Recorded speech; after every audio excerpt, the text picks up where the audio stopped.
All right. I call the 2,433rd meeting of the Milwaukee City Council to order. This meeting is being held in person at City Hall and by video conference. The public may participate in this meeting by coming to City Hall or joining the Zoom webinar. The meeting is being broadcast live on the city's YouTube channel and Comcast Cable Channel 30 in city limits. There will be opportunities for the public to speak during this meeting. If you would like to address council, you may come to City Hall or participate via Zoom. If you are interested in speaking, please let staff know by filling out a yellow comment card for those at City Hall or emailing ocr@milwaukeeoregon.gov for those on Zoom. When it is time to take public comments, staff will monitor the comment cards, email inbox, and Zoom participant list and chat. We will take comments in the order they are received and seen. Comments may be emailed to ocr@milwaukeeoregon.gov. We ask that all Zoom participants who intend to speak label their Zoom username to show their first and last names for the record. Spanish translation services are available upon request. The public is asked to request translation and other meeting accessibility services at least 48 hours before the meeting. For more information, contact the city recorder at 503-786-7502.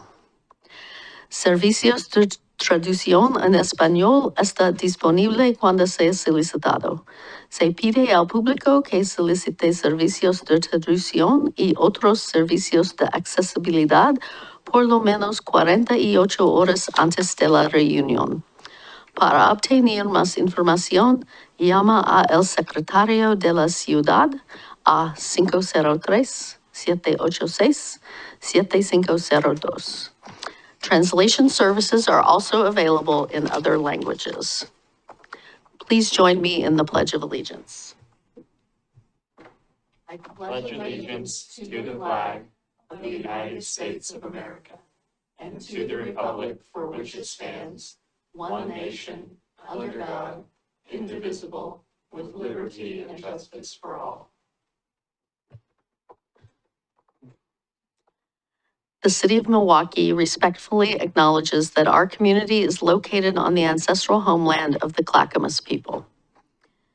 In 1855, the surviving members of the Clackamas signed the Willamette Valley Treaty, also known as the Kalapuya, etc. Treaty, with the federal government in good faith. We offer our respect and gratitude to the indigenous people of this land. And I will mention that Councilor Stavengert is with us online. She's not here in the room, but she is with us online. So we're all five present today. And here are announcements. City staff are planning the return of the annual umbrella parade and tree lighting on December 6th and the winter solstice event on December 20th. These well-loved traditions will be back in 2025, and we'd love your ideas to make them even better. If you have ideas and would like to share them, please visit Engage Milwaukee at engage.milwaukeeoregon.gov and submit your ideas for one or both events. Ideas will be collected until October 3rd. And I know there are about 8 ideas on there already, and you can also go on and vote. You can also express your support by a thumbs up if you want to support someone else's ideas for events. In addition, anyone who would like to volunteer for the umbrella parade or the solstice event can now sign up to do so. There are various opportunities for each event. Just visit the city's homepage at milwaukeeoregon.gov to find a link to the volunteer application. Applications are currently being accepted for the city's Climate Action Committee. The Climate Action Committee will work to strengthen the city's capacity to meet its adopted climate goals. Visit the city's homepage to find a link to the application. Leah Sotile, author of Blazing Eyes All and host of the podcasts Hush, Burn Wild, 2 Minutes Past 9, and Bundyville, will be at the Ledding Library on Wednesday, September 17th from 6 to 7:15 p.m. This is part of the library's Fall Author Series. Volunteer to help remove ivy and other invasive plants and pick up litter on Elk Rock Island this Saturday from 9:30 a.m. to noon. These events occur on the third Saturday of each month from March to June. No, they occur on the third Saturday of each month from September through June. Just take a couple months off in the summer. Volunteers meet at Southeast 19th Avenue and Southeast Sparrow Street. The Letting Library's Fall Author Series continues on Wednesday, September 24th from 6 to 7:15 p.m. with Mike Richardson, the founder of Milwaukee's very own Dark Horse Comics. Through Dark Horse Entertainment, Richardson has produced films such as The Mask and Time Cop, as well as more recent series such as The Umbrella Academy. Richardson has also written numerous graphic novels and comic series, as well as Comics Between Panels and Blast Off, two critically acclaimed books about pop culture. We'll also be having a reception in Mr. Richardson's honor after his reading, or after his talk that night at the library. So come join us for a cool evening at the library. For more information about these events and others, please visit the city's homepage at milwaukeeoregon.gov or call 503-786-7555. Okay, and then I like to read a haiku each week or each regular session. We had some, I'm usually like begging people to submit haikus, but Emma Fish from our Public Works Department submitted a few, and some lovely ones. So I really liked this one. She entitled it Late Summer Library Visits. Rolling and popping, leaves brushing quiet windows, chestnuts pelt the roof. So thank you to Emma for submitting her haiku. I am always looking for more though, so please send me your haiku. They can be wistful, serious, funny, comical, whatever you want them to be. They just need to be not political, not religious, and G-rated. There aren't a lot of rules. Okay, with that, we will move on to two proclamations tonight. The first one is Latinx and the Hispanic Heritage Month, being presented by our Equity and Inclusion Coordinator, Gabriela Santoyo Gutierrez. Welcome, Gabriela.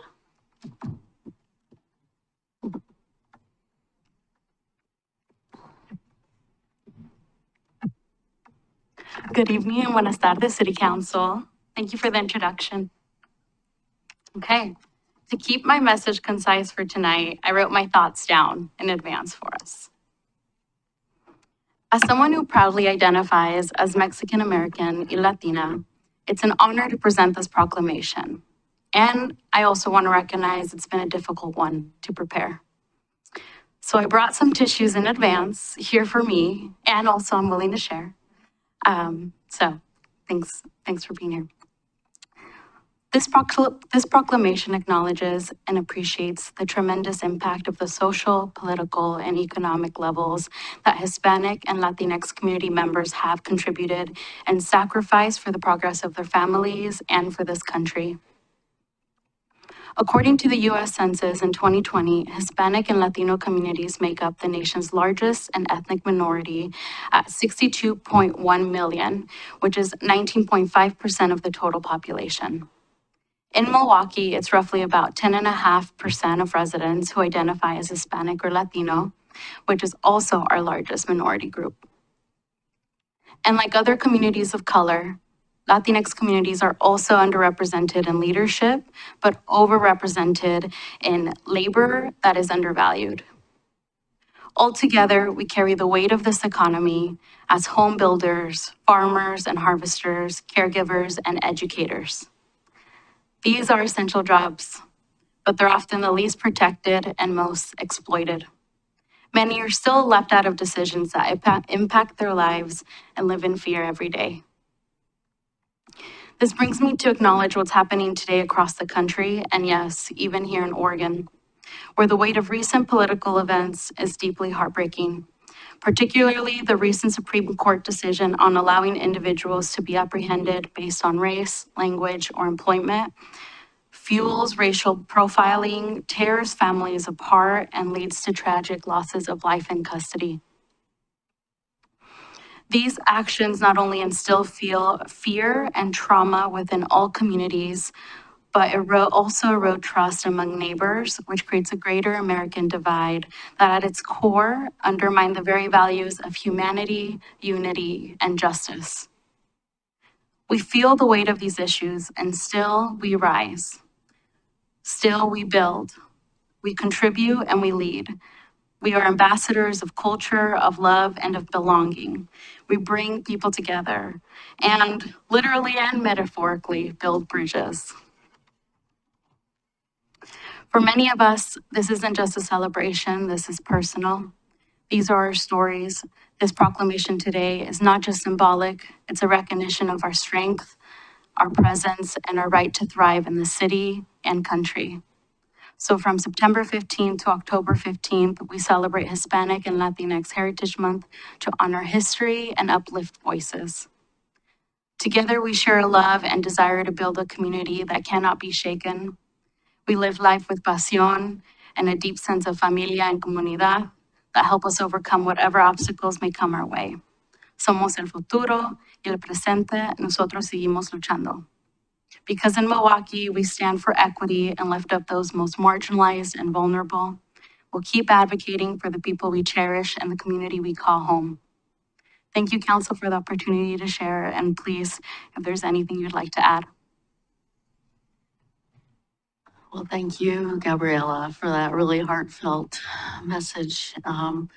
In late January, we had our council retreat, and out of that, we issued a statement in the early days of this present administration. But I think we can't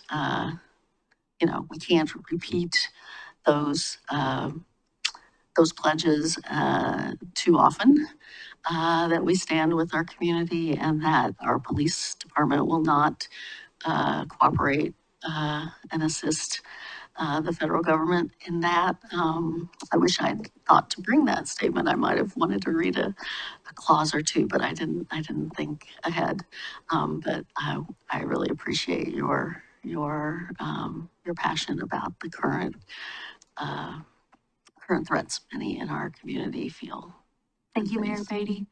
I think you all did an incredible job too, honoring that and mentioning that also. I think it was the March Milwaukie pilot. So I think that's definitely something the community members can reference. Yeah, and speaks to that. Anyone else want to chime in here?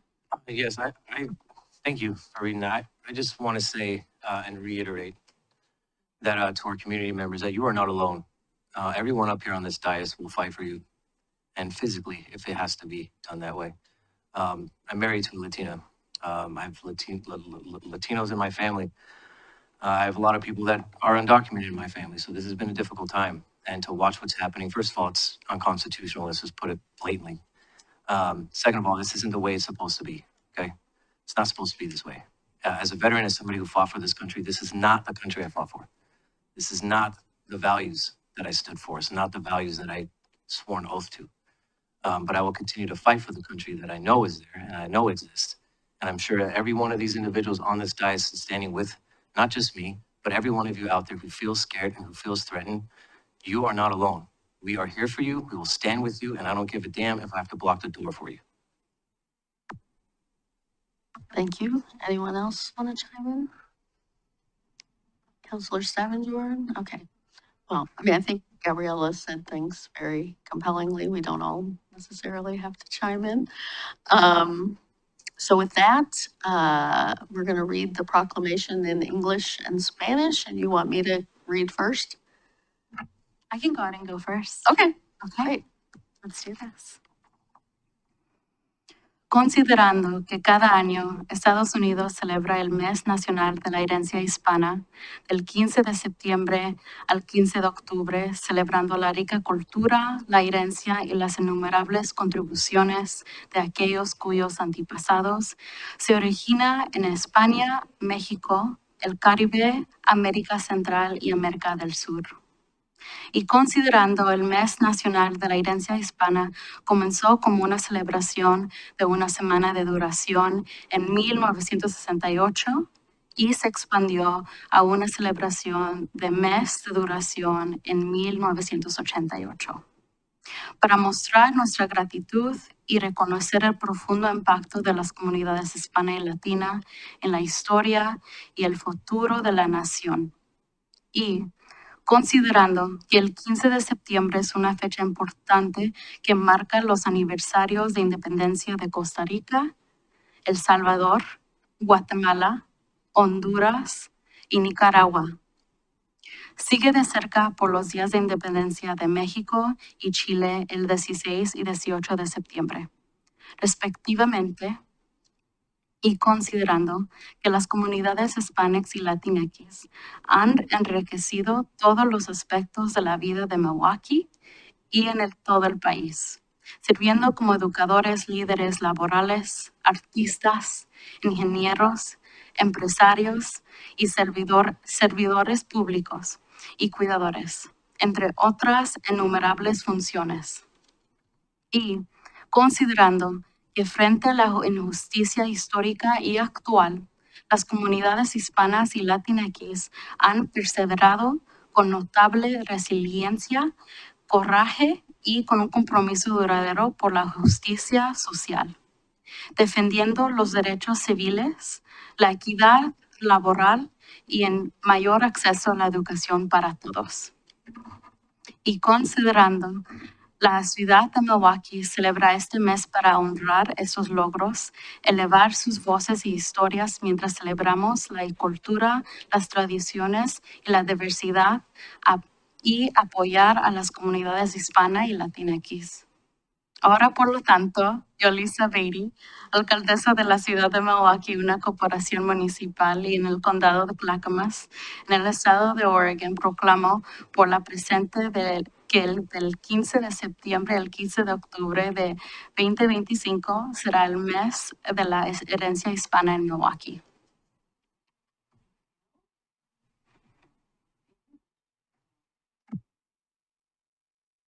Whereas each year, the United States observes National Hispanic Heritage Month from September 15th through October 15th by celebrating the rich culture, heritage, and countless contributions of those whose ancestry originates from Spain, Mexico, the Caribbean, Central America, and South America. And whereas National Hispanic Heritage Month began as a week-long celebration in 1968 and expanded to a month-long observance in 1988 to show our gratitude and recognize the profound impact of Hispanic and Latin communities on the nation's history and future. Whereas September 15th is a significant date marking the independence anniversaries of Costa Rica, El Salvador, Guatemala, Honduras, and Nicaragua, followed closely by Mexico and Chile's Independence Days on September 16th and 18th, respectively.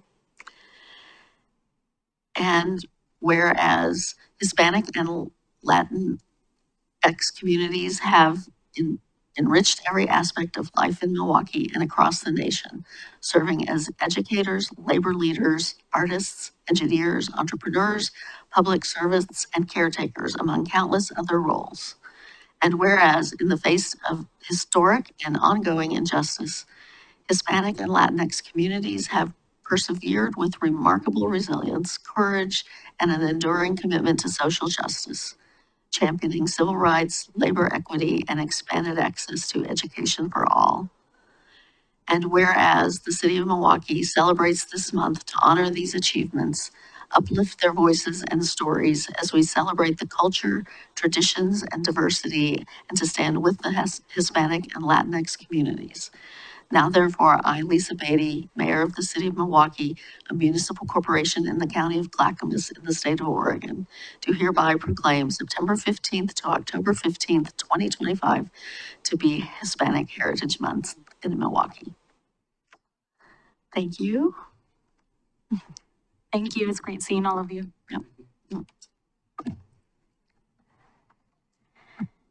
And our next proclamation is being presented by the president of the Vietnamese community of Oregon, Mr. Tao Tu. in recognition of the Vietnamese community's Mid-Autumn Festival. I think you need to push the button so the red light comes on. Okay. There you go. Good evening, Honorable Mayor Patty and City Council members. My name is Thao Từ. I am President of the Vietnamese Community of Oregon. On behalf of the Vietnamese Community of Oregon, thank you so much for the proclamation in recognition of the Vietnamese American Mid-Autumn Festival that will be held on October 4, 2025 at Latinx High School this year. This is the traditional cultural festival that we hold every year in order for kids, not only Vietnamese, but also the kids from other cultures come to join with us with music, dance, lion dance, martial arts performance, and all of them will get the free Latins, also free food from the community. And we all hope that the mayor and the city council members will join us that day, again, October 4, 2025. Thank you so much for the proclamation again. It is so nice to see all of you today.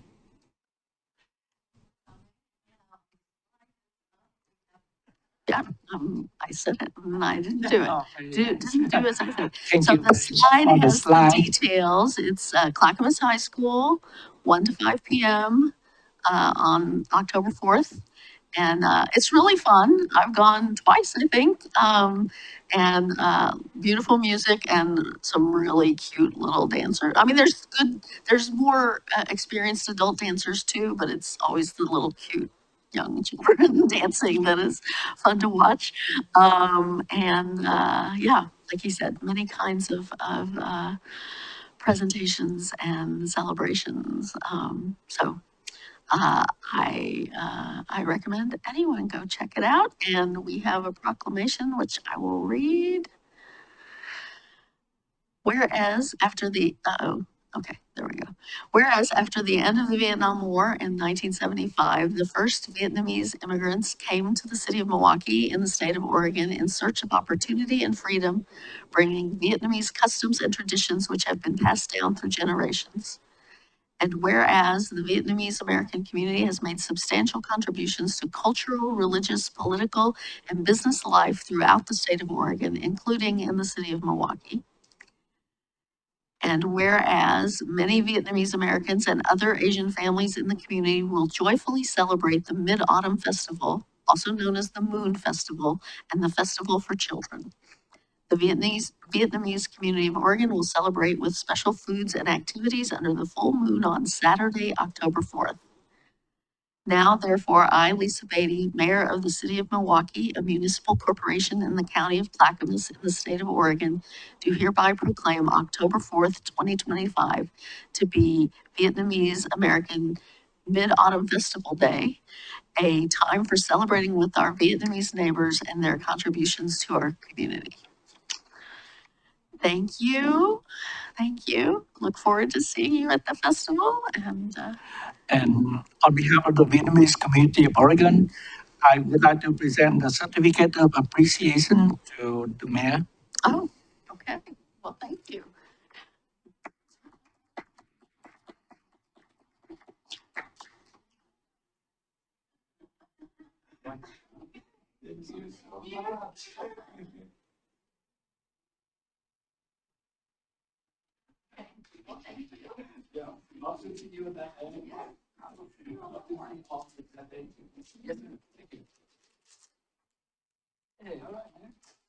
Yeah.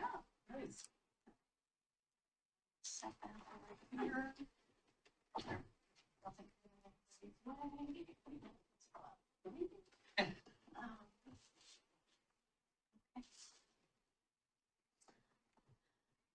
Well, thank you. That was very kind.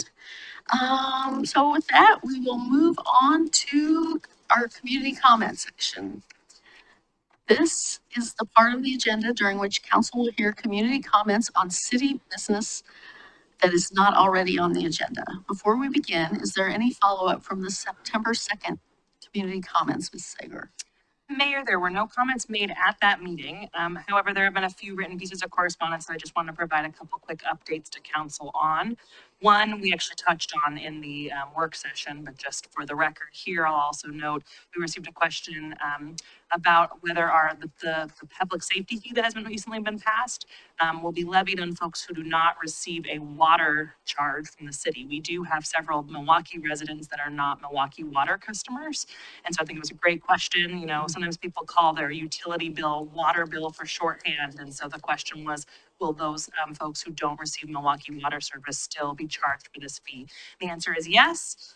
We send a utility bill to all Milwaukie residents, even if they don't receive water and or sewer service from the city. There are other fees that we levy on the utility bill, including our transportation, safe and SSMP fees and the upcoming public safety fee. And so those will reach all Milwaukie residents, even if they're not water and sewer customers. The second piece of correspondence that's come in since our last regular session was actually included in your study session packet on September 9th, but I just wanted to provide a verbal update on that too. This was from Llewellyn Elementary that was asking for a reconsideration of a tree permit denial that we made earlier this summer. I want to share a little bit of backstory and kind of our next steps, and I will be reaching back out to the school to follow up on this. So the school applied in March to remove a 40-inch Austrian pine. Our urban forester reviewed that application and denied it because the tree was still in relatively good health, and any dieback we thought could be contributed to a lack of watering, and we advised greater watering over the summer months. It sounds from this most recent comment that there still is concerns, and so what we would ask, just to be compliant with our code, we are outside of the window for a formal appeal of that recent permit or the previous permit decision. So we would ask that the school resubmit an application. We can get an inspector or our new urban forester out there very quickly to just do that inspection. And if we concur that that tree is sick and dying, we can proceed from there. But we just want to make sure that we're complying with our tree code as we would with any other applicant. So I'll follow up with the school to tell them about those next steps. Thank you. Thank you. Thank you. For those in person who wish to speak, please submit a yellow comment card. I have one found on the table on the side there. For folks who are on Zoom, if you wish, use the raise hand reaction to alert staff that you wish to speak, and when instructed to, click the microphone button to unmute yourself. If you are calling in through Zoom and would like to make a comment, dial *9 to raise your hand. You may also submit a comment via email to ocr@milwaukieoregon.gov. Before you make your comments, please state your name and city of residence for the record. If you would like the city to follow up with you, please submit your contact information to ocr@milwaukieoregon.gov. As council has other business items on the agenda, speakers will be limited to 3 minutes each. Well, maybe not. Because information provided during community comments may be new, this is not the time for discussion. The city manager will respond at the next meeting to comments that require follow-up. So I have our county clerk, Catherine McMullen, here to talk about National Voter Registration Day. So I invite her up, and we won't impose the 3-minute limit on you. I'm sure you won't go on overly long, so thank you. Good evening, Mayor Beatty and City Council. It's an honor to be here this evening to celebrate National Voter Registration Day with you all. It's important to acknowledge the holiday and celebrate every citizen's right to vote easily and without hassle. I invite you this evening to join local election officials across Oregon and the country as we celebrate National Voter Registration Day. We're encouraging Oregonians to take a few moments to make sure their registration is up to date, to make an impact and vote local in the November special election if you have one and beyond. In Oregon, you're eligible to register to vote if you're a resident of Oregon, a citizen of the United States, and at least 16 years old. Once you turn 18, you'll get your first ballot in the mail for that election. So I encourage you to talk to the young people in your life and get them registered to vote even before they're yet eligible to receive that ballot to make sure they don't miss that first election. First celebrated in 2012, National Voter Registration Day is a nationwide, nonpartisan holiday. And we have elections officials, organizations, and communities that come together to make sure our neighbors, our families, and our communities are registered to vote and ready to use their voice in local decision-making. As a county election official, I urge the public to do 3 things. First, check your voter registration. Make sure it's up to date. If you've changed your name, your address, or you want to change your party affiliation, you need to do that at the Oregon Secretary of State's website, which is oregonvotes.gov. Second, in Clackamas County, we have a service called Track Your Ballot. You can visit the Clackamas County Elections website to sign up to get alerts. So you'll get an alert when your ballot's being mailed to you, so you know to check your mail, an alert when that ballot's been received back to our office, and then another one once we've verified your signature and accepted it for counting. Third, I encourage everyone to make a plan to vote in this election and the next one. And that plan will include when you're going to receive your ballot, where and when you're going to vote, how you're going to return that ballot, whether it's by mail earlier in the election cycle or as election day gets closer directly to an official ballot drop site, and then how making sure that that does get counted, which you can do through Track Your Ballot. County election officials are a reliable source of trusted information about elections and voter resources. So I encourage you to visit Clackamas County Elections, our website, which is clackamas.us/elections for the most up-to-date information. Again, I thank you for your time. I did hand the city recorder this memo as well as some stickers to celebrate and a few posters. Happy National Voter Registration Day to you all. Thank you. Thank you for coming. And I had seen it online, but it's nice to have you come here in person and share, help spread the message. So we appreciate that. And yes, we did get some posters in multiple languages and things, which I'll be giving back to the city recorder. Yeah, thank you. Thank you. Okay, that's the only yellow card I have. Do we have anyone online who's looking? No. Okay. Okay. So we'll move on to the consent agenda.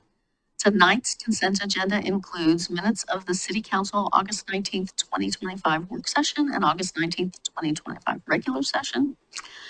A resolution appointing George Steer to the Planning Commission. A resolution acting as the local contract review board approving the award of a contract on Landis Construction for the King Road Improvements Project. Does any council member wish to remove a consent agenda item? Seeing none, I will entertain a motion. I move to approve the consent agenda as presented.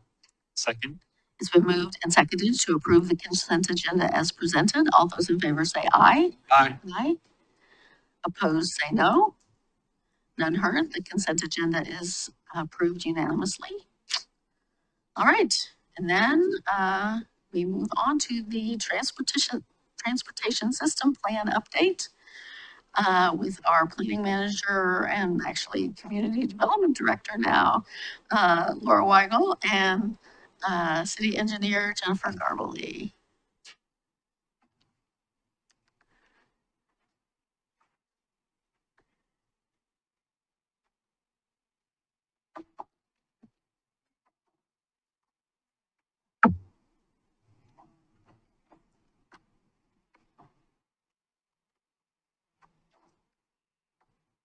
You got it, Steve. I appreciate that.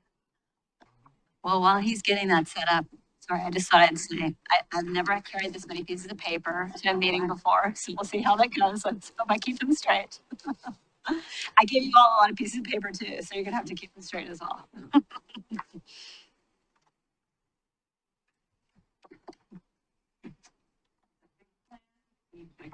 Big plan, big paper, that's right.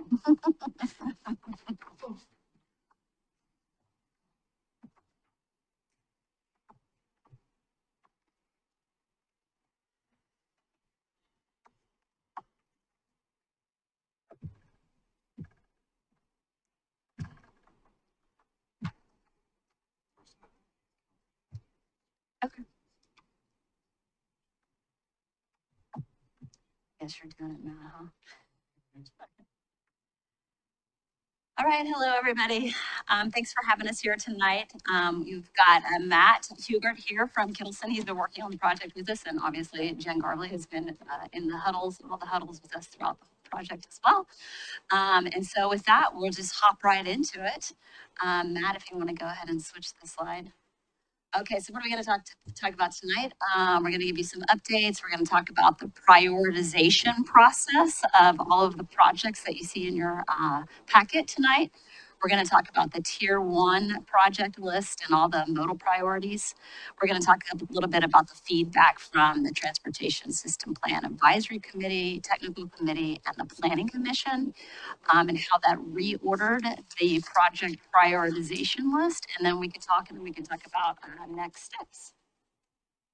And so I think since last time I saw you, we were here June, in the middle of June. And since that time, we had a public engagement event at Letting Library. It was great. We had a couple days after we all talked to you last, and we had 50 people show up for that. So it was really successful. It was great. We had a lot of folks there. We also held focus groups over the summer. We talked to people at the Milwaukie Community Center and the Wichita Center. We did a kind of combined night with them. We organized an event at Hillside Manor, and then we also had a BIPOC meeting in Spanish with Gabriella on a Saturday here at the city. And so we were able to talk to a lot of different people. We went through the projects and the prioritization list, or the projects within that time, and got feedback from them. We also met with the Equity Steering Committee in July. So we did a big push on public outreach, and some of that is reflected in how we did the prioritization of the projects. And so we're going to talk a little bit about, I'm going to hand this over to Matt. This is like the really kind of the technical analysis, jumping right into that. Hi, good evening. So I guess what I'm going to do is give you a little bit more of a high points assessment of this prioritization process. We can dive into the details if questions come up. But it was really started off as what we call the data-driven prioritization process. So we took the valuation criteria that was developed at the very early stages of the project and created basically a scoring mechanism where every project that had been developed or dreamt up or thought of over the course of this project, whether it's a sidewalk improvement project or a roadway project or an intersection project, all projects were evaluated and scored using that evaluation criteria. That scoring basically presented a numerical basis for the initial stages of prioritization. That data-driven numerical process was then filtered with some comments that we had received from internal discussions amongst the project team members. It was filtered via comments that were made over the summer's outreach efforts with the public. And it was lastly filtered through just the parting of the clouds, if you want to call it, where you go through all these steps and then you kind of step back and look at it and say, you know what, that doesn't make a lot of sense. Maybe we should move some of these projects around. The outcome of that was basically the data-driven project list. And that resulted in a series of projects that we believe, at least for this initial data-driven process, made up what we would consider to be the tier 1 financially constrained project list, or those projects that have the greatest value for improving mobility and transportation choices in the city. Now, we knew that that was not the first and last step. We took that list to our advisory committees, our technical committee, and our transportation advisory committee, and that process resulted in some changes as people looked through the list and realized, oh, I kind of value that project more than this other project. I'd like to see these projects reshuffled. So that refinement by our technical committee and our advisory committee led to one more round where we met with planning commission members, and we got further refinement through that process. And planning commission in a lot of ways agreed with some of the comments that we received from our advisory committee, but had their own spin and wanted to make certain changes based on their own perspectives. So those three layers have led to us here this evening, where we're hoping to get some additional thoughts and comments from you all. And based on what we hear from you all this evening, we'll take one more pass through it. And that will become what we believe to be the the final tier 1 project list for inclusion in the TSP. But just because a project is on that list doesn't mean that we don't value the other projects. It just means that we believe those projects have the highest value, and most importantly, they fall from a cost perspective within the range of what we believe the city will have at its disposal for implementing these projects over a 20-year period based on funding forecasts and known financial pockets. So I'll stop there because I imagine there's a few questions before we go any deeper, but yeah. I guess just a process question about where we are in the TSP. So you said, you'll get comments from us tonight, you'll make revisions. Is there more TSP discussion before we are thinking about adoption? We will have another meeting before you're going out for adoption. Yeah, the idea is I don't think that we will get through everything tonight, especially based on some of the comments that Councilor Anderson had provided ahead of time. So what I'm imagining is that we can talk tonight, and that I'm looking at October 21st to carry on the conversation. Then we should get to a list. That will be the list. And then we will also be bringing to you the draft TSP, like the actual document. And so that is scheduled to be in November. When we start that, we make it to you in December. We've got to go to Planning Commission first. So But that's for adoption. That's for adoption, yes. So we will get the project list right. We will go to Planning Commission. We've got 2 hearings scheduled with them, and then we also have 2 hearings scheduled with you all.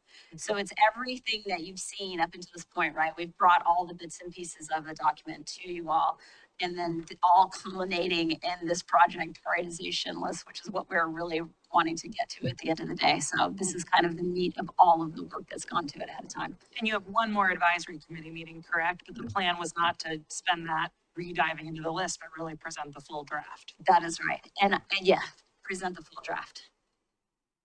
Yeah, I'll take that explanation one step further and say there's still time to make adjustments to the project list, adjustments to the tier 1 financially constrained projects, and adjustments to classifications of roadways and bikeways and pedways. We're hoping, however, that we're starting to solidify those lists and get to a point where we can move into the development of the actual draft of the TSP. So. Thank you. Any sort of clarifying process questions before they dive into the list? And I will just add to that, our contract with ODOT is up at the end of January. So we are supposed to be finished with this project, adopted, ready to roll at the end of January. That's what we're shooting for. Thank you. Okay, so I'll just continue here. This is just a refresher on those evaluation criteria. These came out of the development of our goals and policies exercise way back at the beginning of the project. I won't read all of these, because I think we're all generally familiar with them, but all those kind of data-driven scoring processes that I described earlier were rooted in kind of measurable quantities that came out of this list here. That again resulted in the first round of evaluation scoring, and then we went through these refinements and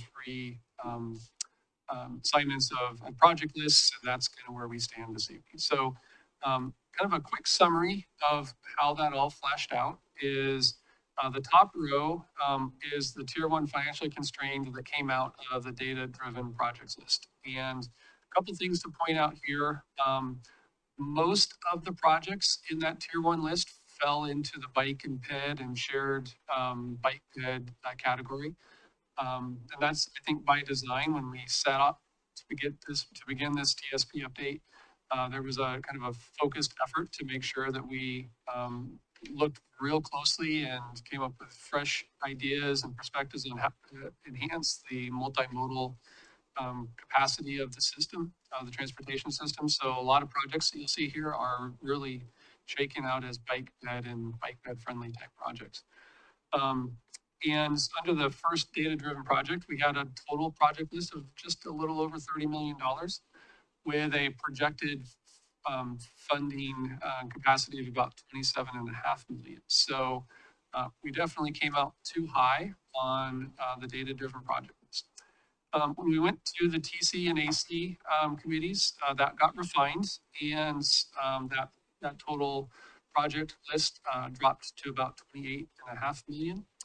The projects that changed over the course of the data, quite a list of projects that are currently overshooting we believe to be our projected funding forecasts for a 20-year period. But that's why we're here this evening, kind of get some additional perspective from you all, and fully expect maybe some additional changes to occur following this meeting. Council President. Can I clarify? So we are in the process of maybe approving a transportation package in the state legislature. And I sent over some different projections year over year of what that would do. It's about a 25% increase in our transportation funds over the next biennium.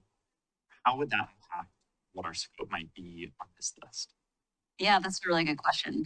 I think that if we were looking over the next biennium, what I think it was about $500,000 for both. Yeah. But I think that there should be, before we just kind of decide that we're going to take whatever that money is that's being allocated by the state and just apply it to the TSP, I think there has to be a larger conversation regarding like what's going on with transportation generally in the city and whether or not we kind of need to have to sit down, I think, with Jen and Peter to understand, are we looking at any backup on maintenance? Like the funds aren't tied to anything. So I think that there would have to be a conversation with amongst council after we kind of do an assessment on what we think we would want to use the funds for, and then have a conversation with you all to, obviously you are the ultimate deciders on how you all would spend that money. But I think that there's not just an expectation that we would take that money and put it straight into the TSP projects. Yeah, of course. I just wonder, over a 20-year horizon, we have currently about a $2 million, $2.5 million gap between where we should be and where we are in our list. And over a 20-year horizon, I could imagine those funds, even if you're only allocating a small portion, could help bridge that gap. And so maybe that's something we could talk about in the meeting on the 21st once we know officially the package is passed, or is that not seeing? Well, I guess my only question back to you, and this is a question, literally a question that I have, is that it's projected now, but those funds could easily go in the way in the future. They are just under this legislation, this period of time. So we would be sure that we were getting a couple of years, but if something may change and we couldn't assume that we would be getting any of those funds in the future. So I wouldn't want to be projecting out using those funds in because those are outside funding sources that we can't necessarily rely on. Is that a correct assumption? Not necessarily. So this would change our state highway trust fund, our state highway fund allocation each biennium. So we would get more from the state highway fund represented in these numbers. You could imagine a scenario where the legislature changes that, but I doubt that they would pull back on those funds. The sunsetted provision in the House bill is on transit funding, but these funds are expected to go in perpetuity for cities. To make sure I understand that, Council President, so I know in the past, our transportation packages have sometimes had a sunset too on like gas tax increases. Is this one this was projecting it out? There's no date for that? No sunset, no. And this was discussed as opening a salve to gas tax increases. I think a lot of people were original numbers and take our representatives package nearly doubled our annual allocation. So I think that I would say with confidence that these numbers would just be anticipated year over year in our highway allocation. But they are, the gas tax anyway is phased in, right? So it's not all coming the first biennium. It's kind of phased into 2020, 2032 or something. So each biennium, it adds about $1 million for the first, I think like 3 bienniums. And after that, it's about $1.2 million. Okay. And our current allocation is about $1.7 million. But just like any gas tax revenue, it's pretty flat because of the nature of just how gas tax is appreciating. But it does mean that we can rely on about a 50% increase in our gas tax allocation. And I've said different numbers in this meeting. They've changed a lot in the various packages that I've looked at. but I have the numbers in front of me right now. Scott, in the back as well. I think I sent them. You've sent them out at least once or twice, yeah. Oh, go for it, Jen. In addition, we can also issue an amendment to this TSP to accommodate those, improvements. The more we know exactly how much money we're gonna get and be able to know what we wanna put towards maintenance and towards this plan. So we can adjust this, just because we're saying this is a 20-year plan, doesn't mean it's gonna stay solid for 20 years, right? So we can do an amendment, partially through when we have more information that's confirmed and solid too, in addition, just a thought. And so I have kind of a, thanks, Jen, 'cause I have kind of a higher level process question. The council president mentioned a $2 million gap. I think what you mean by that, council president, is we expect we're gonna have 27-ish million, and the list right down there, and it's circled in the red, is now at 29. So what are we gonna do there? Can you clarify for us, team, where does that 27 target come from, and how beholden are we to adopting a financially constrained list that meets that target? Yeah, so the transportation planning rules and requirements for the state of Oregon require all jurisdictions to have a financially constrained project list in their TSP. We can go up to 125% of our projected funds or budget for projects. And right now, 125% of the projection is $27.5 million. So that extra 25% is essentially that margin of error that the state allows you to go into, knowing that there's a lot of unknowns ahead. You can get additional funds, you can get less funds, but that 25% gives you that margin of error. So we are required, however, to provide an initial list of projects that is not exceeding 125% of projected funding revenue. Great. And so then to kind of just connect dots between council president's question, Jen's response, do you foresee, so say the state passes this transportation package, we have that kind of better clarity by October. Do you foresee that $27 million target being changed before the adoption of this TSP, or should we stick with that target? That's what we know, that's what we're confident in right now. And then to Jen's point, we could always amend the TSP, as we see this. Is the target number going to change? Is basically, I think, the council president's question. And I think we could change the target number. I think, unless I'm hearing that there's any legal reason that we couldn't do that. I think that there should be a conversation still about what that number is, and not assuming that it's the full amount each year, because there's other things in transportation that we might want to fund that's outside of the transportation system plan Right. pieces. Whether it's maintenance, whether it's hiring somebody, you can do all kinds of things with that money. So Right. I don't know what number we would want to end up going with. So that's a little tricky, because we need to have a Sure. whole nother conversation about that, including Peter in that conversation. And I guess where I'm getting to, Laura, is that 27 million number we're confident in because of the budgetary conversations we've already had. We will, through our next budget process, have a whole CIP process, and we'll look at the utility funds and we can incorporate this. And perhaps that might be the time to do an amendment. But we're looking for direction from council. And I guess that's why it's great we have another conversation on October 21st, because right now this is all hypothetical until it becomes real. Right.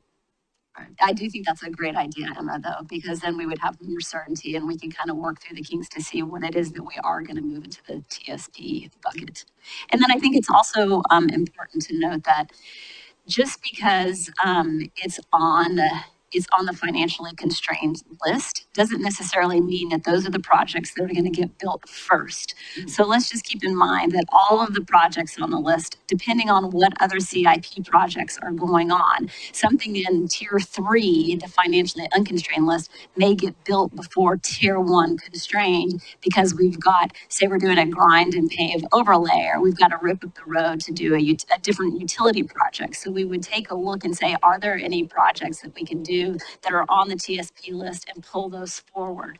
And so it's not a guarantee that the ones in tier 1 constrained are going to get done first. It's based on a lot of different things, and say that there's a big moment that there's a funding opportunity, lots of grants available for, say, a project that happens to be in tier two, a constraint. So you would go for the funding money. So it's kind of opportunistic. We try to budget for and try to guarantee that we're going to get these projects built and that are in the tier one constraint list. But there's a lot of factors that go into when they actually do get built. That's just something to keep in mind. Can I ask, we had a reference in our work session to the 2018 amended TSP, but I know the bulk of the TSP as a whole revision like this happened in 2007, right? So did anyone look at that 2007 TSP constrained projects list and calculate how many we had done and how we did vis-a-vis the projection money at that point? No, we did not. We talked about it, but it was going to be really complicated. And we thought, you know what, we are already so knee deep in trying to do this TSP that we're just going to kind of put that one in the past and move forward best we can. But it's a great idea, Mary. Yeah. Also, we added all those safe projects the last 8 years that weren't incorporated into this. So that makes it kind of, that also right. And we have more projects added in 2018 that weren't there. So there's been lots of different factors that would have made it really complicated to figure out. Fair enough. Fair enough. All right. It's like Council President has another question. One last thing I'll say for the 21st. I did some napkin math. Conservative estimate would be over the next 20 years, we raise about $11.7 million with this gas tax increase. And we would need $2.4 million to be able to bridge that gap, which is about 20% of the funds that we're getting from the state highway fund. That, like 20% of that increase. And I guess what might be helpful, not to answer tonight, but when we talk on the 21st is 20% about what we're allocating right now to like projects with our state fund allocation? Would that be about right?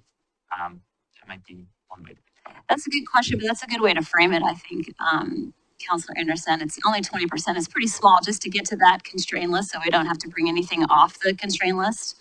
I think for now, so maybe we could have the conversation about, well, we're willing to say that we're pretty sure we're going to have this extra $2 million and that will bridge our gap. I think that's might be a safe thing.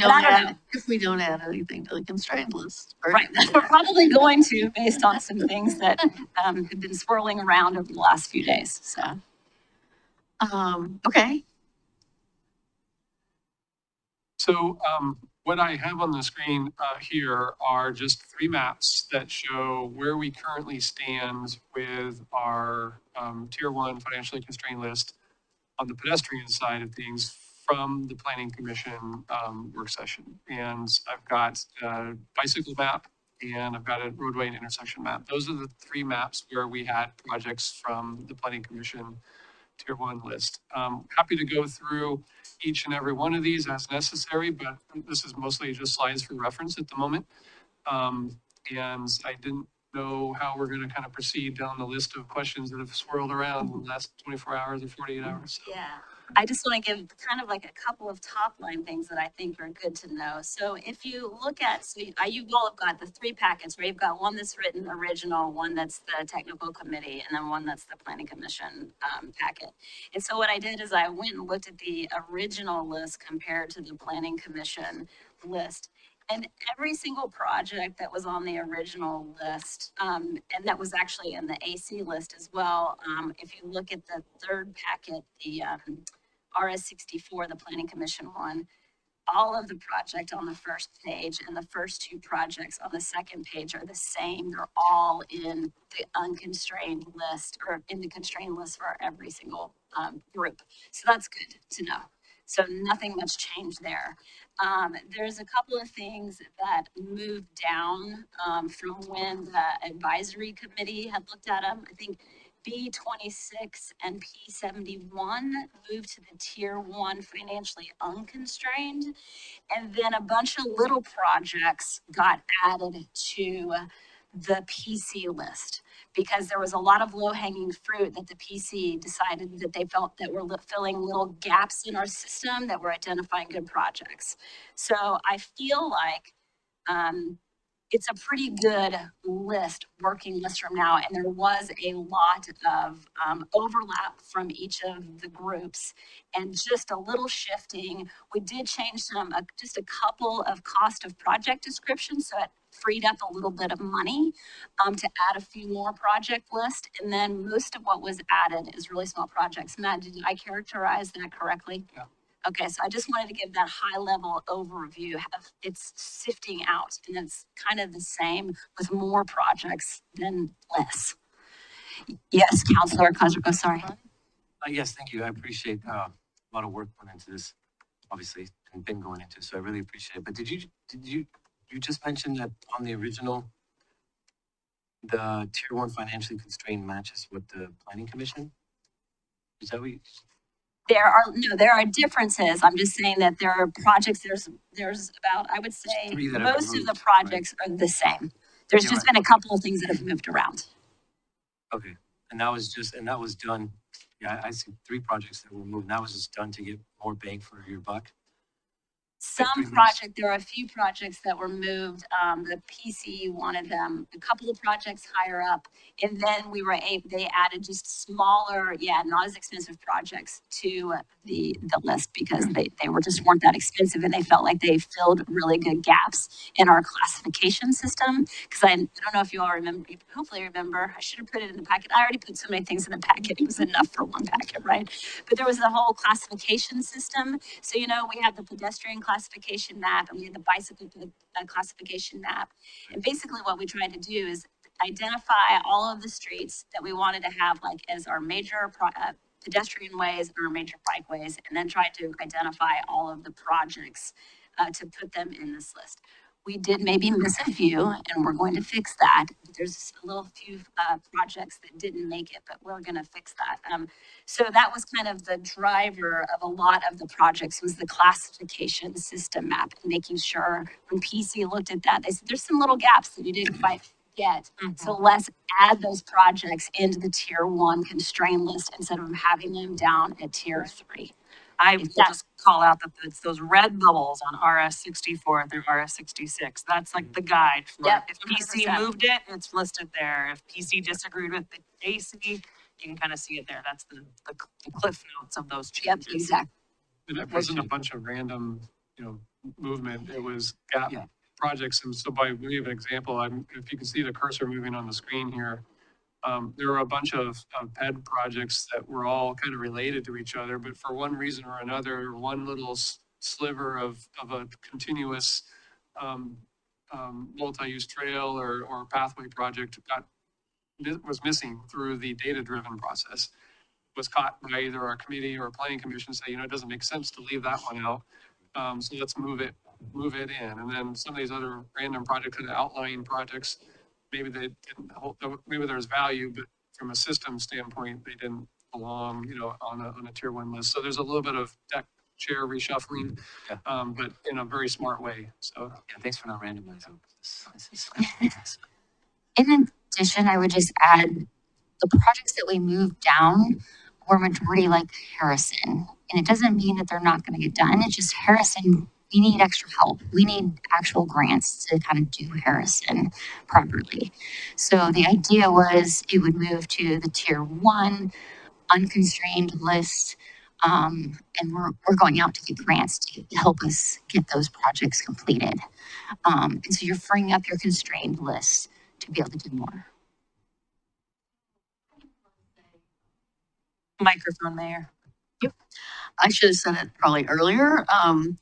I really I watched the planning commission hearing last night and this morning, and really appreciate it. I thought a lot of what they were doing made perfect sense. They were identifying, like you said, the little gaps. They were really concentrated on the central Milwaukie connections between Monroe and 29th and a few other places. I thought, they definitely called out some things. I think, and then the staff, I think you guys all recognized there was a little bit of duplication in a couple places. And then there were a few things that Jen said we had money for from elsewhere, so they didn't need to be on the constrained list. So all of that it was a great conversation.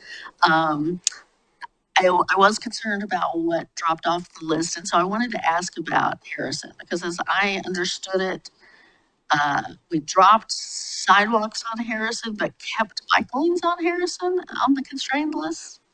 So there's P16 and P17, and I saw the numbering different in two different places, but, I can speak to that a little bit. So there are a few projects on the length of Harrison. What Planning Commission discussed and where the numbering is slightly different, the Harrison project that's included on the constrained list, they took what would have been sidewalks from the 224 up to 42nd and just did sidewalks from the 224 to 32nd, because that section of sidewalks would have been a very low PLTS, or a very high PLTS. There would have been a lot of stress. There was no buffer. They discussed in the meeting that the buffered green space on the length of the sidewalk from 32nd to 42nd constituted enough of a barrier that you didn't need to remake the sidewalks. And I think one theme that came out of the TSPAC, and I think was also echoed in the PC, was a desire to build new sidewalks as opposed to reconstructing sidewalks that are already buffered and are already somewhat more contained. That's why half the sidewalk project still is included, because those aren't buffered, those aren't protected as much, but half of it was shortened out, which freed up. If we look at the totality of cuts across the 4 cuts, it's 7.3 million that then we were able to flex in other spots. actually, I'd love to have you enumerate the 4 cuts. Can you do that? I can go through 4 cuts and kind of justifications that I heard. The Harrison one we described already. It's the first one, P17. The next one is, It's not cut, it's just moving it down to the other list, right? Like we didn't Right. cut the project off, just to be Right, clear, okay? right. which to Jen's point, I think part of this was, if we're doing the whole length of Harrison, it will require some type of federal funds or larger investments. But having it still be on the unconstrained list of tier 1 allows it to still be funded, given that we have federal funds. So it's kind of a, yes, let's not guarantee it unless we get federal funds. That's Harrison, P17.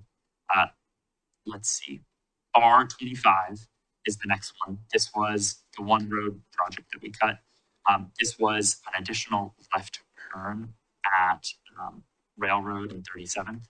I think the TSPAC discussed this as one where we didn't see the same capacity issues on 37th, and adding a second left turn lane seemed excessive considering the cost of the project and ways those funds could be spent elsewhere. So they proposed moving it down. The next one was a sidewalk construction. The reason why this one was moved down to Laura's. We just give the number. Oh, yep. Sorry. That is P25. P25.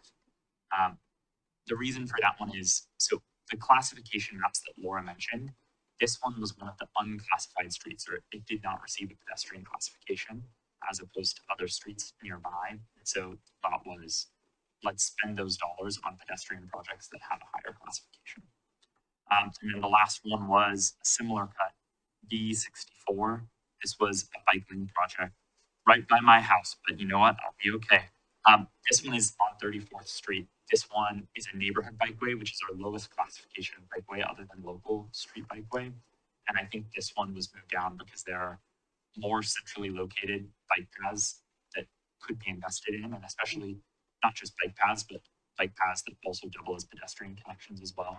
And so the thought was to move that project down to free up funds for more bike paths. That's B64. So B means bike, P means ped, and R means road. Yep. Okay. But, okay.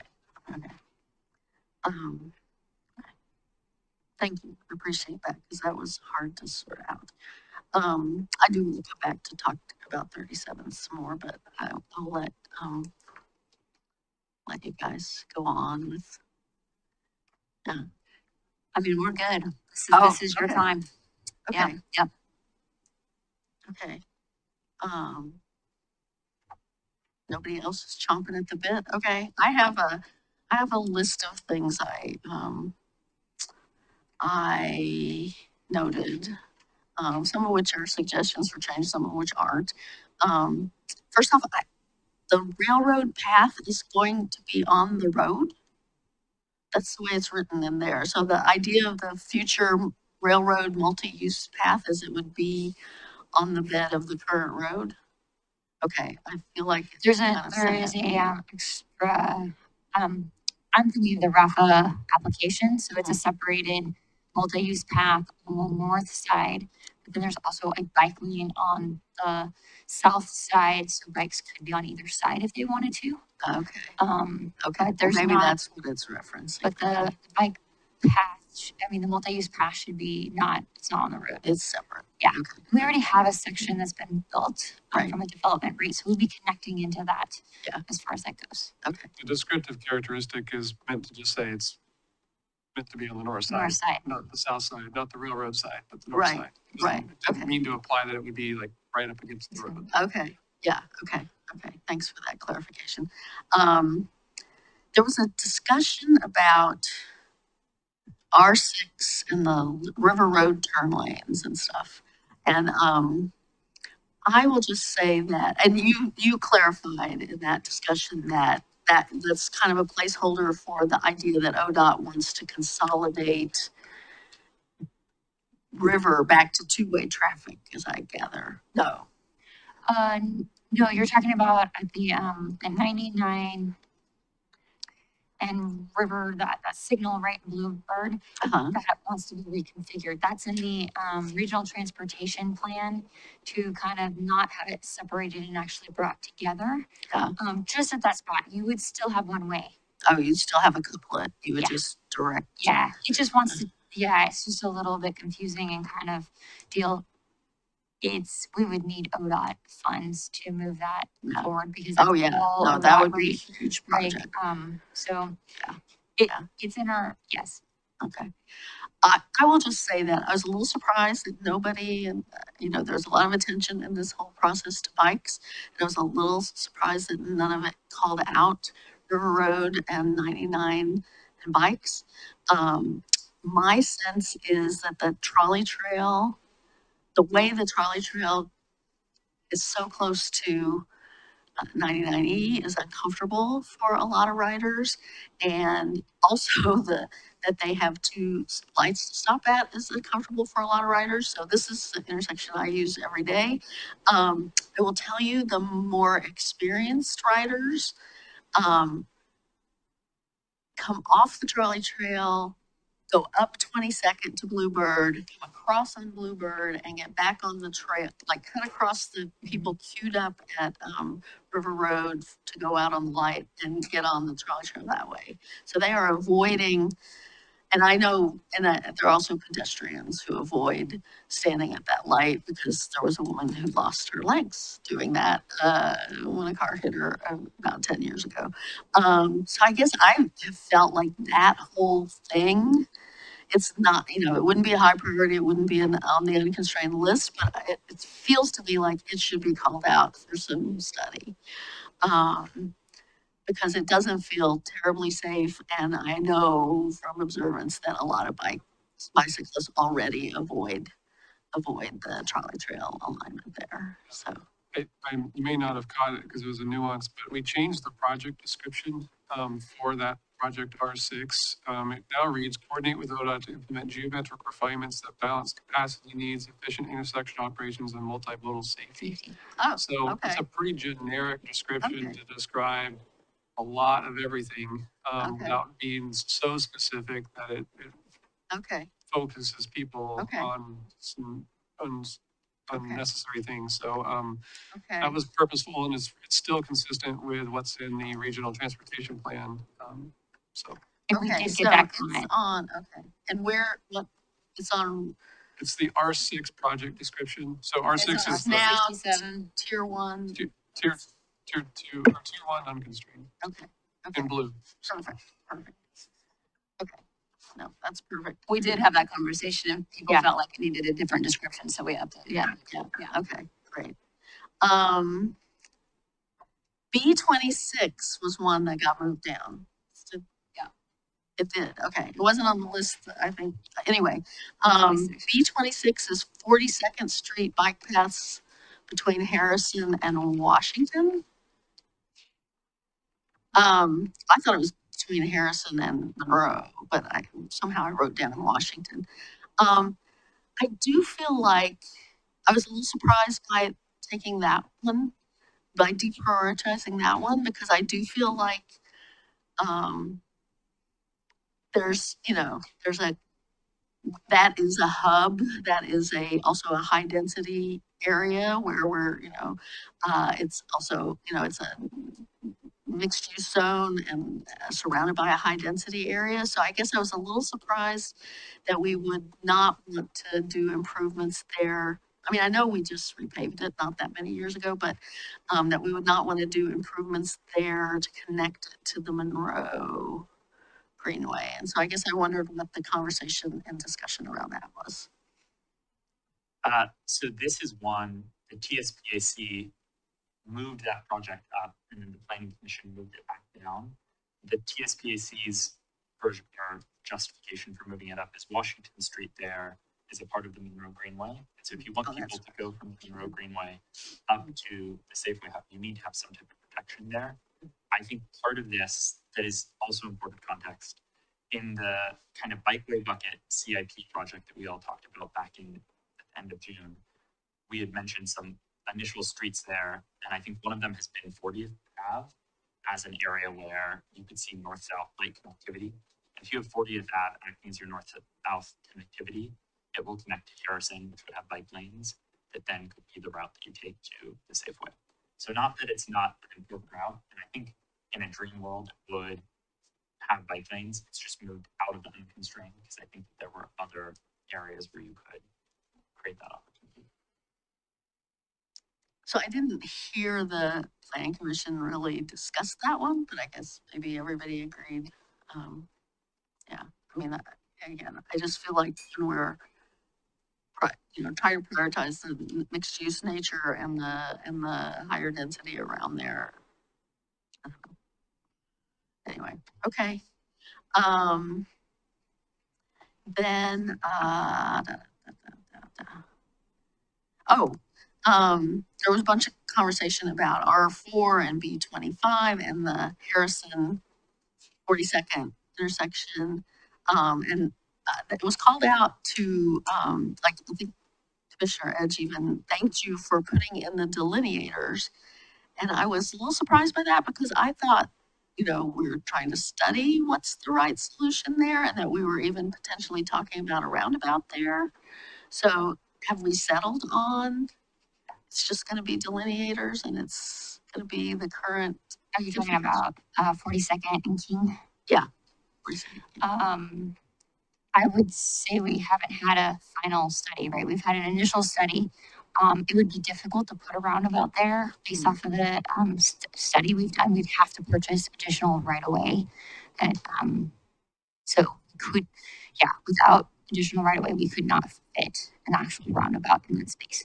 Now, I wouldn't leave delineators. I would put in an actual real median that was finalized if that's the route we were going to initiate that actual arterial path. Okay.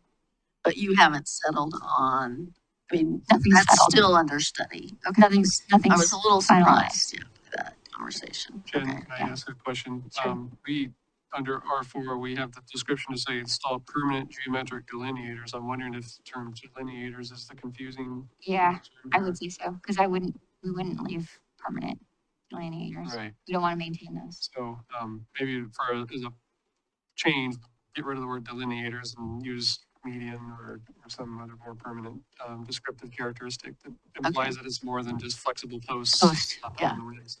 Okay. Yeah. Okay. Then, okay. Well, a note I had was that it seemed to me, we had a little conversation at a meeting back earlier in the year about, were we,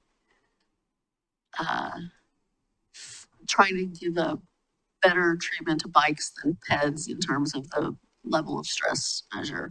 And I just would note that it seems to me there's a lot of curb tight sidewalks in here. So to me, that's a, you know, we're not reaching the one level of stress one or whatever it is with a curb tight sidewalk. But I realize in some places we don't have the right way to do more.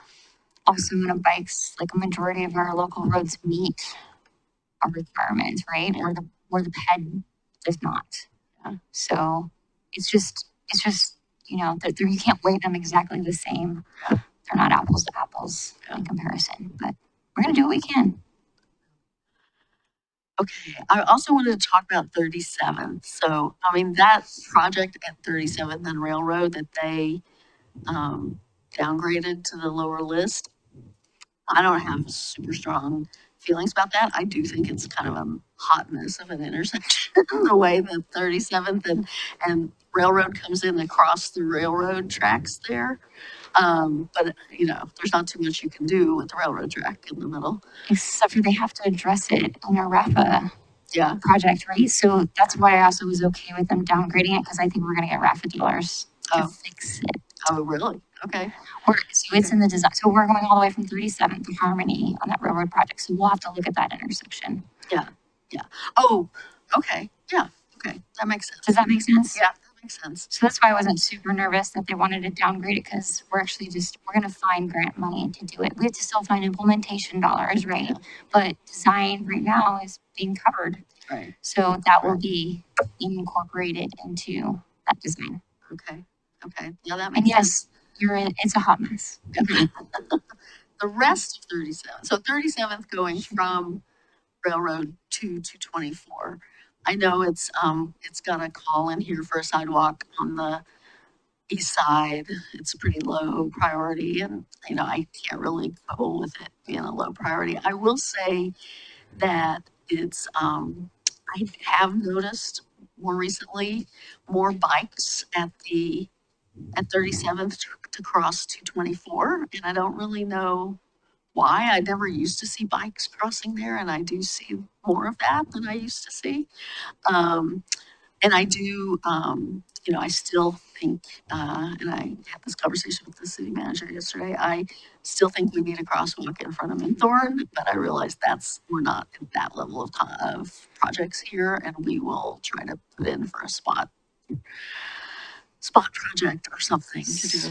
So we have a proposal coming to us, and with the Good Neighbor, through the Good Neighbor, that they want to do a new kind of connection there, and like it's a good chance that that'll get funded, which means it'll be a better connection through there, and we might have that connection off of the police act.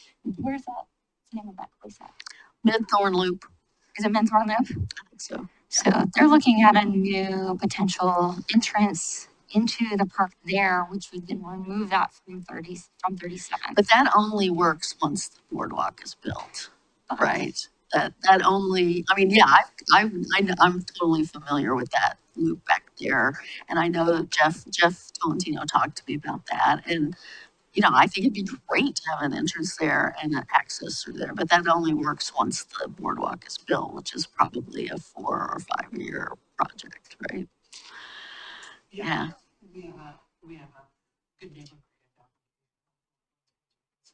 I think we talked about it. So, Yeah. Part of that, part of that application, part of the discussion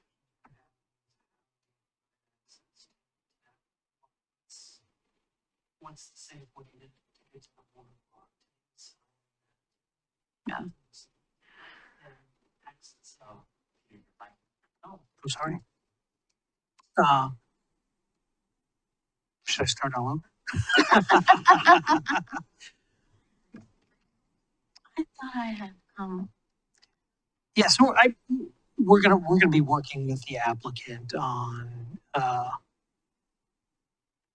access to that space there, to where the boardwalk will be utilizing some right of way that is on the southern side of the Minthorn Springs area. well, so, yeah, and there was a project in here, I think, on that, right? Yeah, so, P-116,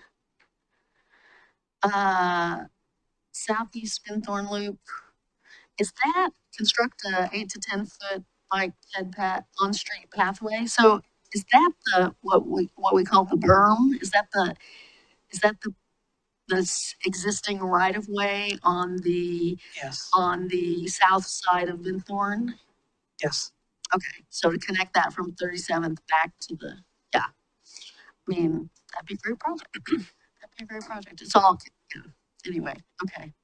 I think Mayor, can I just piggyback on your 37th comment? So we've got a project on the financially unconstrained B81. It's the 37th between International and Washington. It talks about shared roadway lane marking signage and traffic calming improvements. I hear what you're saying, Mayor, that yes, we all agree. I think that the better access is going to be Minthorn Loop, but the problem is that really is contingent on the boardwalk. If the boardwalk doesn't get done, there's still people we know using Minthorn wetlands coming often from Milwaukie Marketplace and crossing 37th in kind of an unsafe way. And so I guess what would we say in that B81 project, we could, as part of traffic calming measures, potentially look at a safer way to cross, or at least slow traffic down so the folks who are crossing there to get to that natural area can do so safely. yeah, and I'm not saying we have to resolve that in Yeah. this TSP.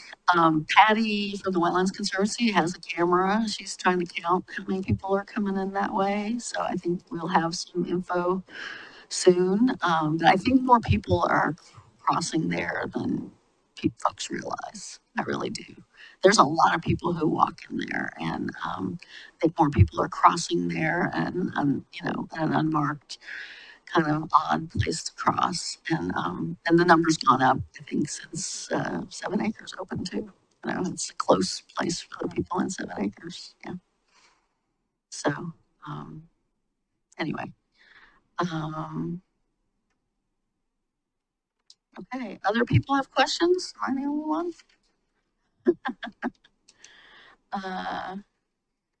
Okay. Oh,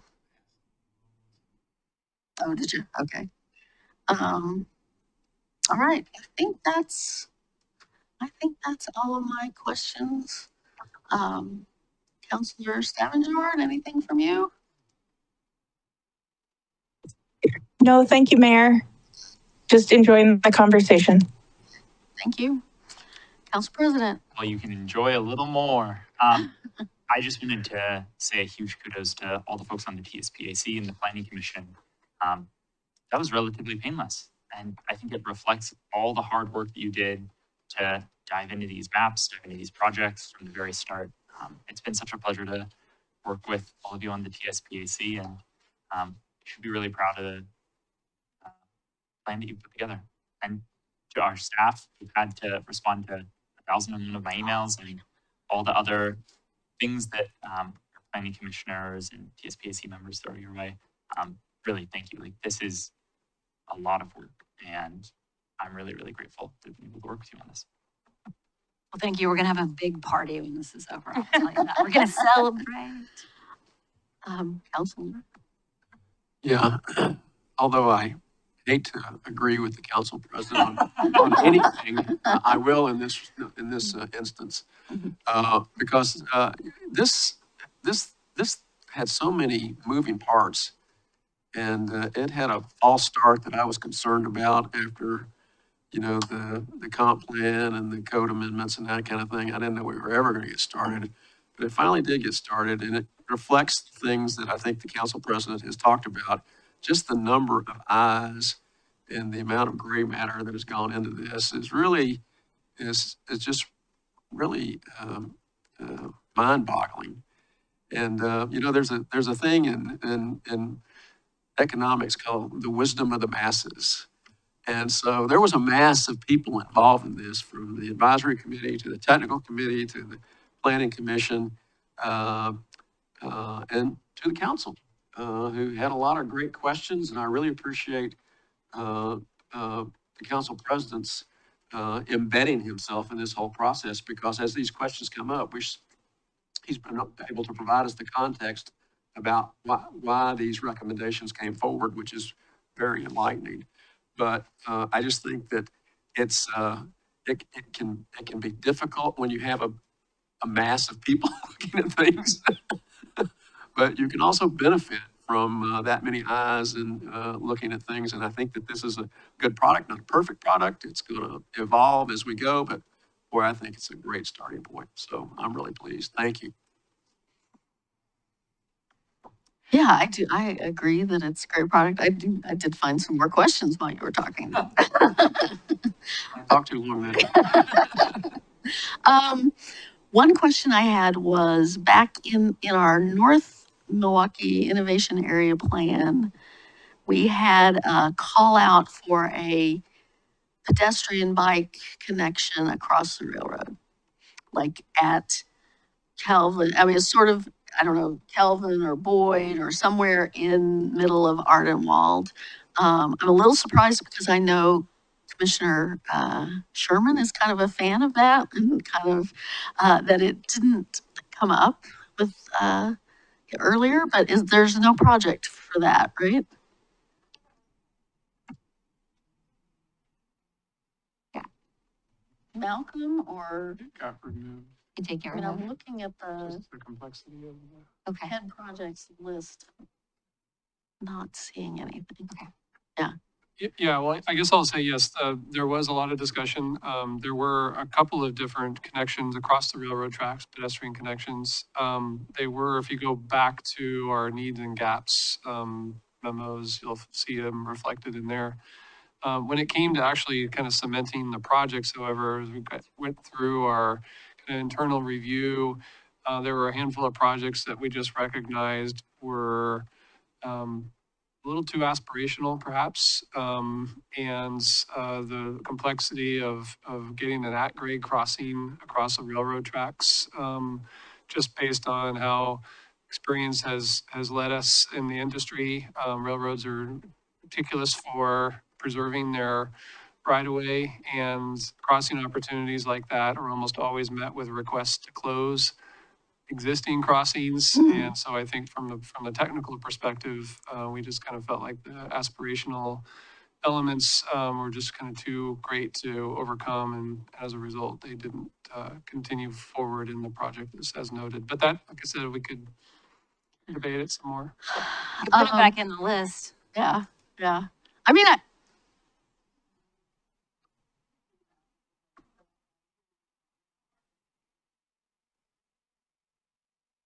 here's our resident cycle.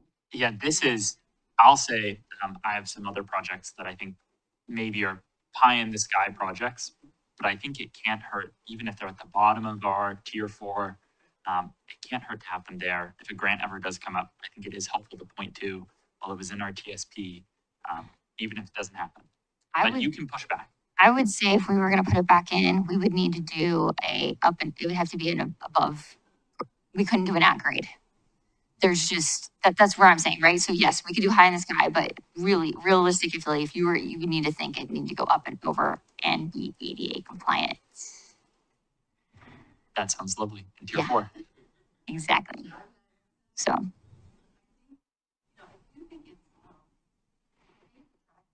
Because if you can get across the railroad, you can get downtown. Sure.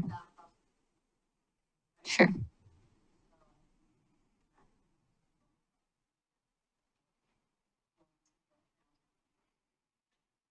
So we can put this as like a tier 3, bottom of the list. And similarly, like that, Sherman wasn't advocating for a head hat between Cherry Farms and Milwaukie Park. That is something that we have raised and works on, maybe. But,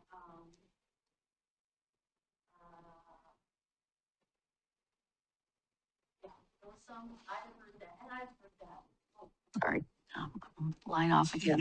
I guess I should just leave it on.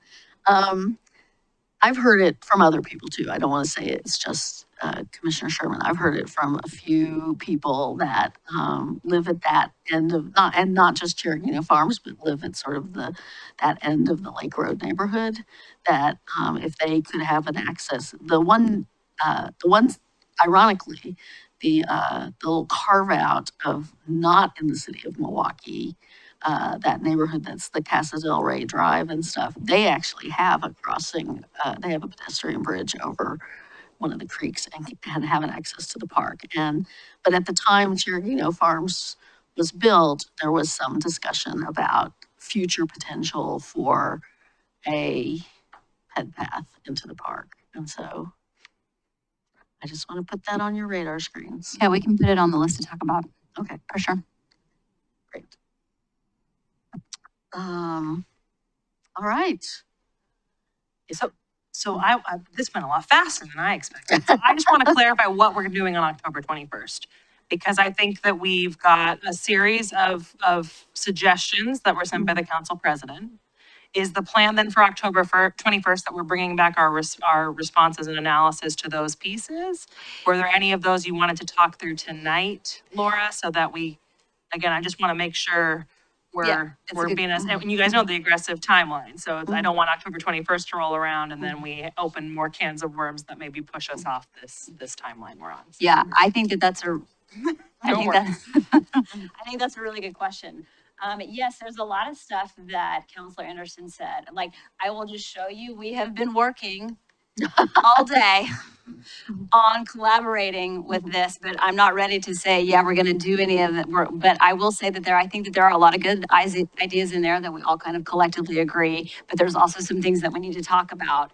There are also a couple of things that we are not probably the decision makers and should probably just point those things out as to whether or not we want to have a larger discussion about that. I think that it's the big pie in the sky dreams that Counselor Anderson had mentioned earlier. When you look down to the roadway projects is really where I see some meaty topics. You've got the question of the jurisdictional transfer, which he had brought that up before, and there's like a lot of activity that's going on at the state level about that. Talking about the highway, the roundabout on 224, roundabout at King and Linwood, pedestrian bridge across 99E, and pedestrian bridge across 224. So those are just projects that we have not discussed at all, and those are big, big ticket projects. And I think that the idea, and I think that a pedestrian bridge and across 99E and 224 are potentially, those are very pie in the sky things that we could put at tier 3 and we could put some numbers towards that. I don't know, there's the roundabout at King and Linwood. It's a county signal and they just did upgrades to that, so I'm not sure how feasible that is.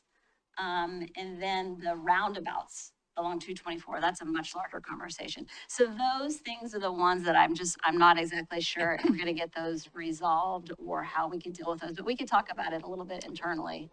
I think that's smart, but I think it's also good to daylight those now, so you all can be thinking about them. There's not going to be another going back to the AC and asking for their feedback. It's really, those are now on the table.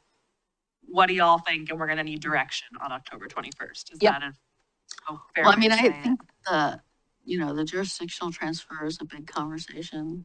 Yeah, I mean, that's a lot of big things to have a conversation about on October 21st, but. And I don't think we'll get any resolution of those things on the 21st. I don't think so. Some of these things, I put out a call or I sent out a summary about here's where the TSP is and asked for any projects that you see are missing or any feedback. Some of those things, like people said, we want pedestrian bridges across the 99E. So I said, okay, maybe we just throw those on. We've already got, you can see here, 3 pedestrian crossings that we added, but I can see it maybe being helpful.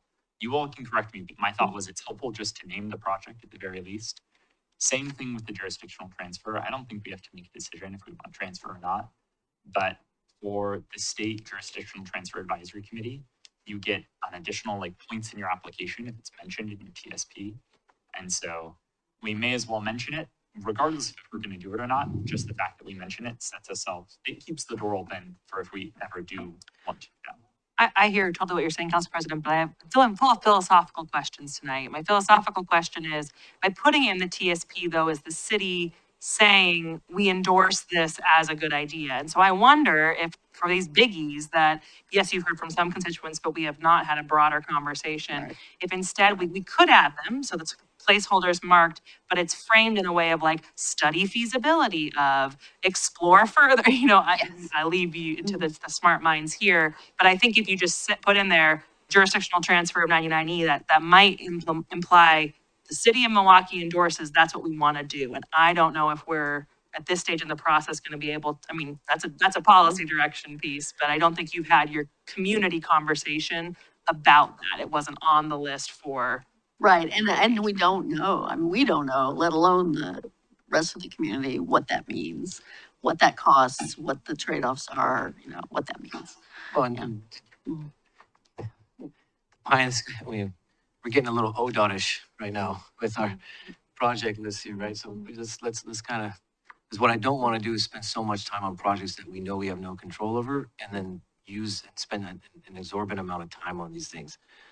Because I think that's kind of why there's some projects that are decades old currently on the list, right? Like they're great. I'd love to conversate them at some point, but I don't want to add those big pie in the sky things, because again, just like City Manager Sager said, I don't want to create expectations for something that we haven't even, that's literally a pie in the sky thing. So I would refrain from including that, or at least like City Manager said, change the language, because I just don't want to get our feet stuck in the mud on something we can't control.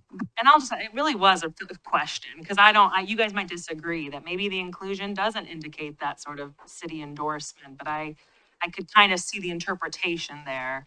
I could see ODOT looking at it and saying, Milwaukie wants it. And I just don't know if we've had that conversation. Well, I was gonna say, and what I hear from other mayors about that are pursuing jurisdictional transfers is it is contingent, and that came up in the conversation at the planning commission, that it is contingent on ODOT bringing the road up to standards, right? And so, yeah, Tigard and Beaverton, and there are definitely conversations going on around doing that, but around jurisdictional transfers, but they're all expecting improvements to the road before it's transferred. And so we know ODOT didn't get a pool of money for that, although it had been proposed. And I guess I should clarify, I'm not opposed to the discussions with the powers that be, but we need to start those, but I don't want to spend a lot of staff time on that.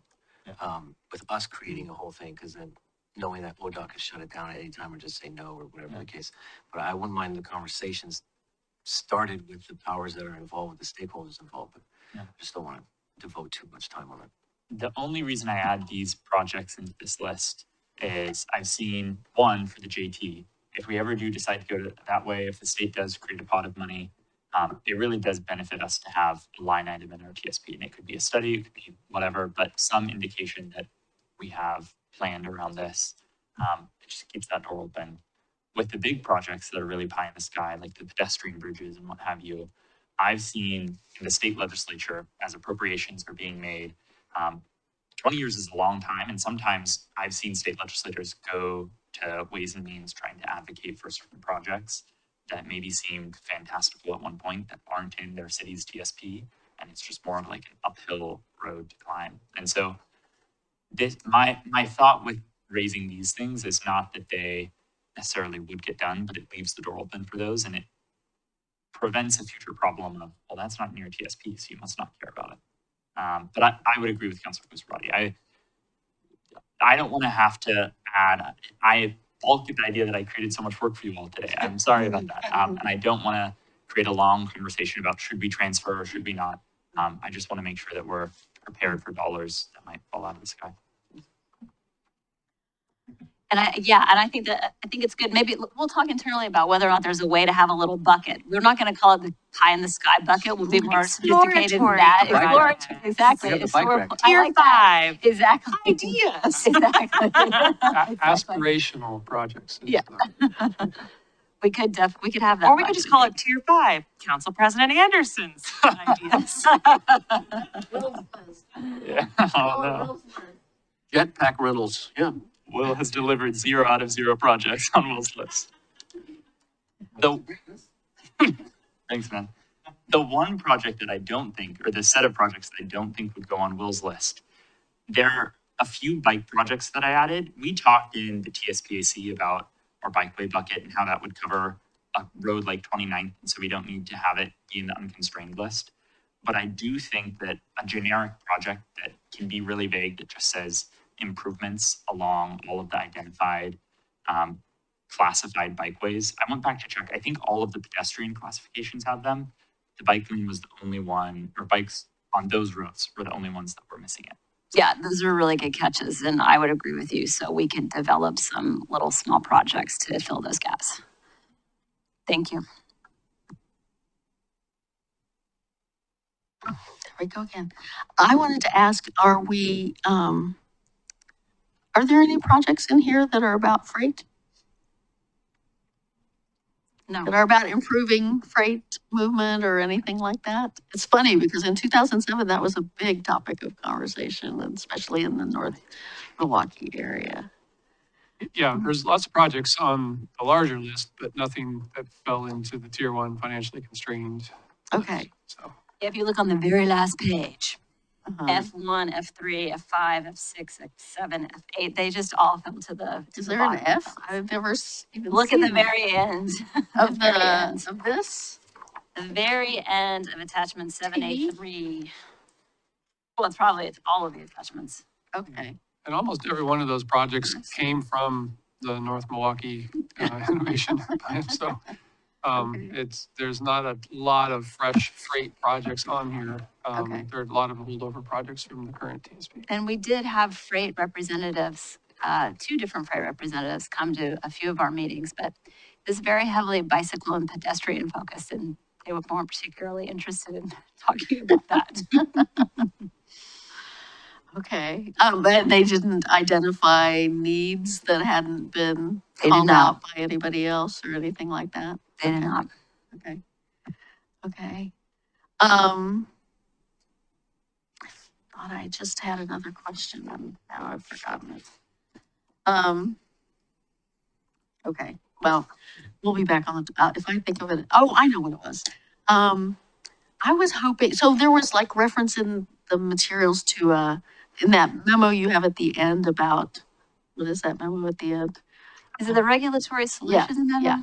So in that memo, then you also referenced the policy and something else memo, which I don't know, There's did a we see policy that earlier? Yeah, We yeah, did. yeah, we've Okay. gone through all those. Could you maybe put all of those things on the website, like in one, under the TSP website? So Yeah. that we can easily find them? Yeah, I can do So, that for sure. yeah, okay. Yeah, it's all lives on Engage Milwaukee and on the buried in the TSP advisory committee TC stuff, but yeah, I can totally do that. Okay. Yeah. That'd be great. Yep.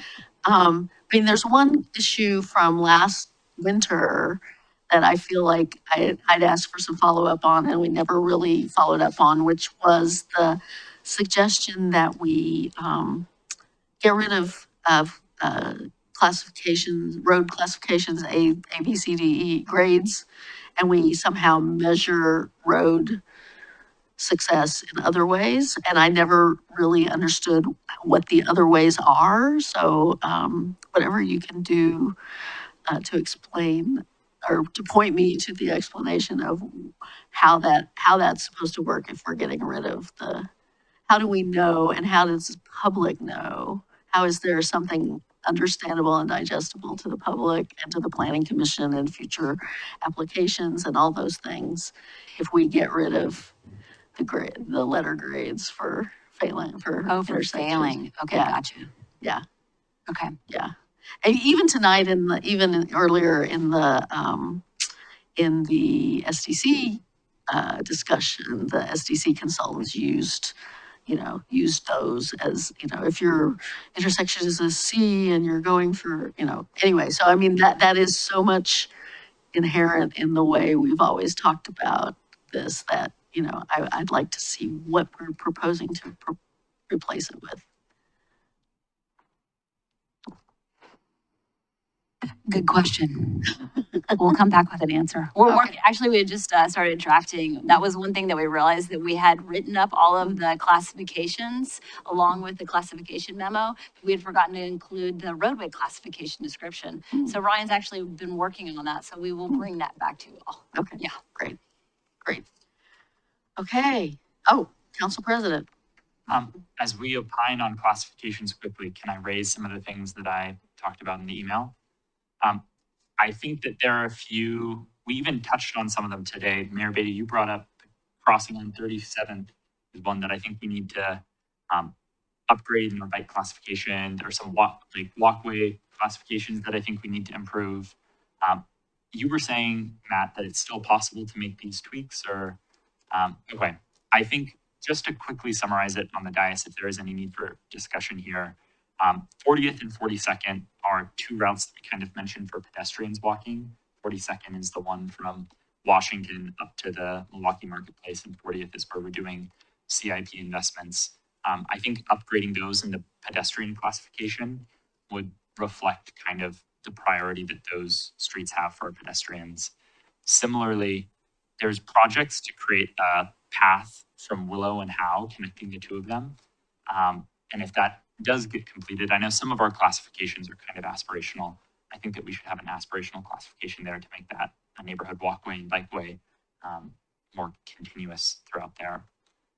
For bikes, the two classifications that I put forward aside from Willow and Howe is that kind of Edison to Selwood Street connection to connect. Right now, 37th is a neighborhood bikeway, and it just ends at the highway, and it doesn't connect over to the 34th classification. And so I think just adding that connection where people might need to travel to be able to connect the two would be helpful.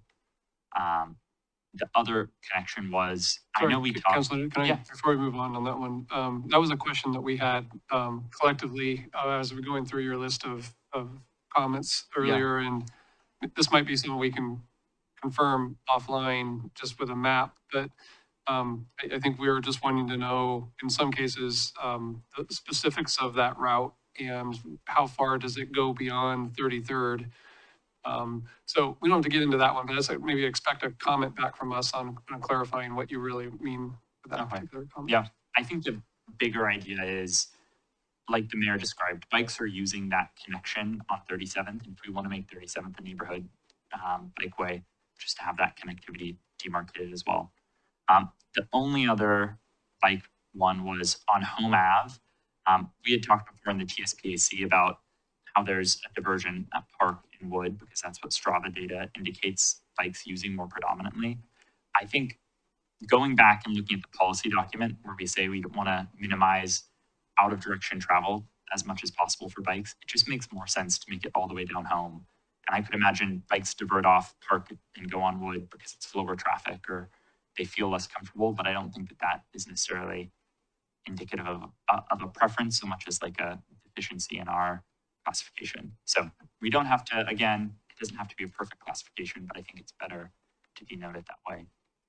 Yeah, and we collectively basically agreed with all those things. We haven't sat and talked with them, but we're generally in agreement, so we can make some tweaks. Yeah, we will bring those changes to the meeting on the 21st after we've kind of confirmed. And if we have any things that we're like, we're not sure, then we'll bring that back to you all.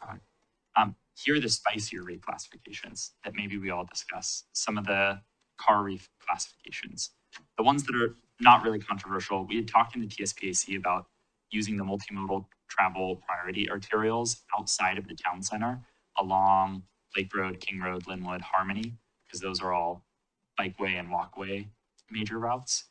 The other areas, Stanley, 42nd, Monroe, and 43rd, are all either a pedestrian walkway or a bikeway, or some combo of both.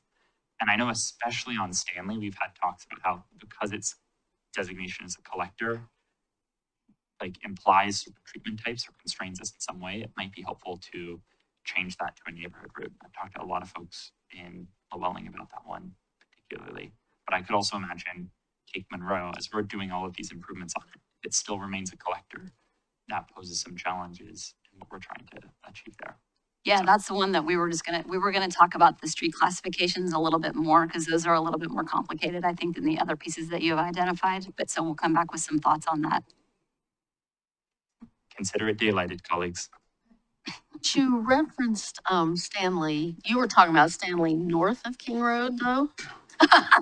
Don't worry, Robert, I don't need it anymore. Stanley north of King King Road. Road, Yep, okay. but I think that Down, I mean, we've got a plan for that, right? That's on our short-term project list, right?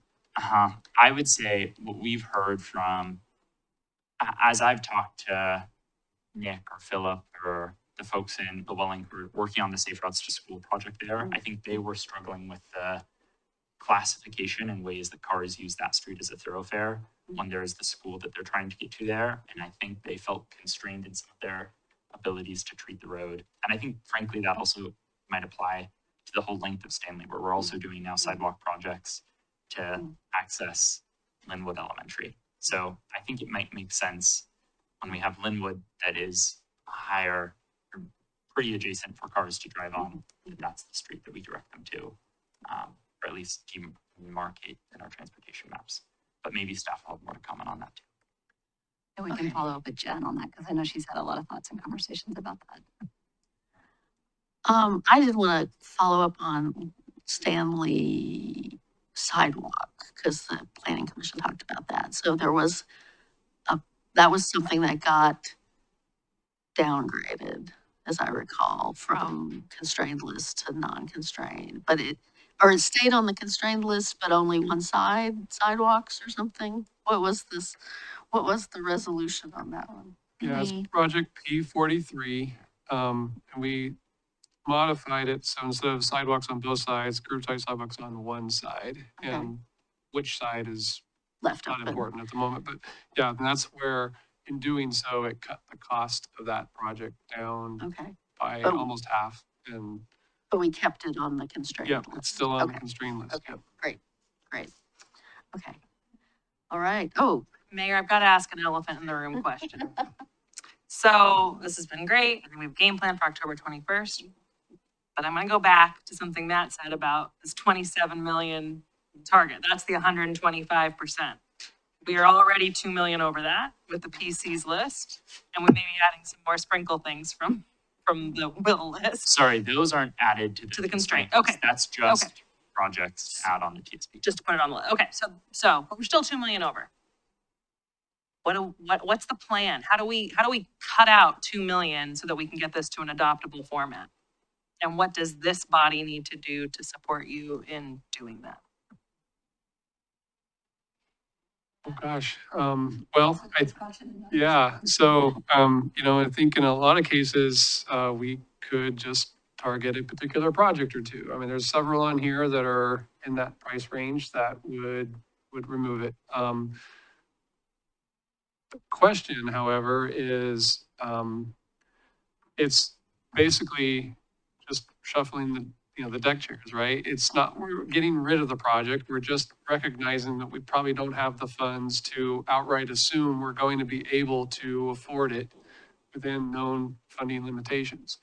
But as we all know, pass a funding package and you get 20% more, and that makes up the gap. Unfortunately, just the way I'm reading things coming out of Salem, I'm not confident that this thing's going to get resolved anytime soon, particularly before we have to start drafting final versions of this plan for adoption. So I think the hard choice is, and the hard assumption is, we've got to make some cut now. I'll stop using the word cut. We'll move a project from tier 1 financially constrained to tier 1 financially unconstrained. And the question is which project. We can make a recommendation and come back on the 21st. Based on just our own review and knowledge of this process, and see where it lands. It's one process, or you can take suggestions here this evening. And to kind of go back to my philosophical questions, I mean, and I feel like I've said this to several of you in my recent one-on-ones, that the TSP matters, the constrained list matters, but what really matters when you're putting actual dollars to projects is your CIP. And there is no law that says you can't pluck a project off your unconstrained list and put it on your CIP if the right things fall. So I don't want to bring up this elephant to like freak us out. We got to get it absolutely right.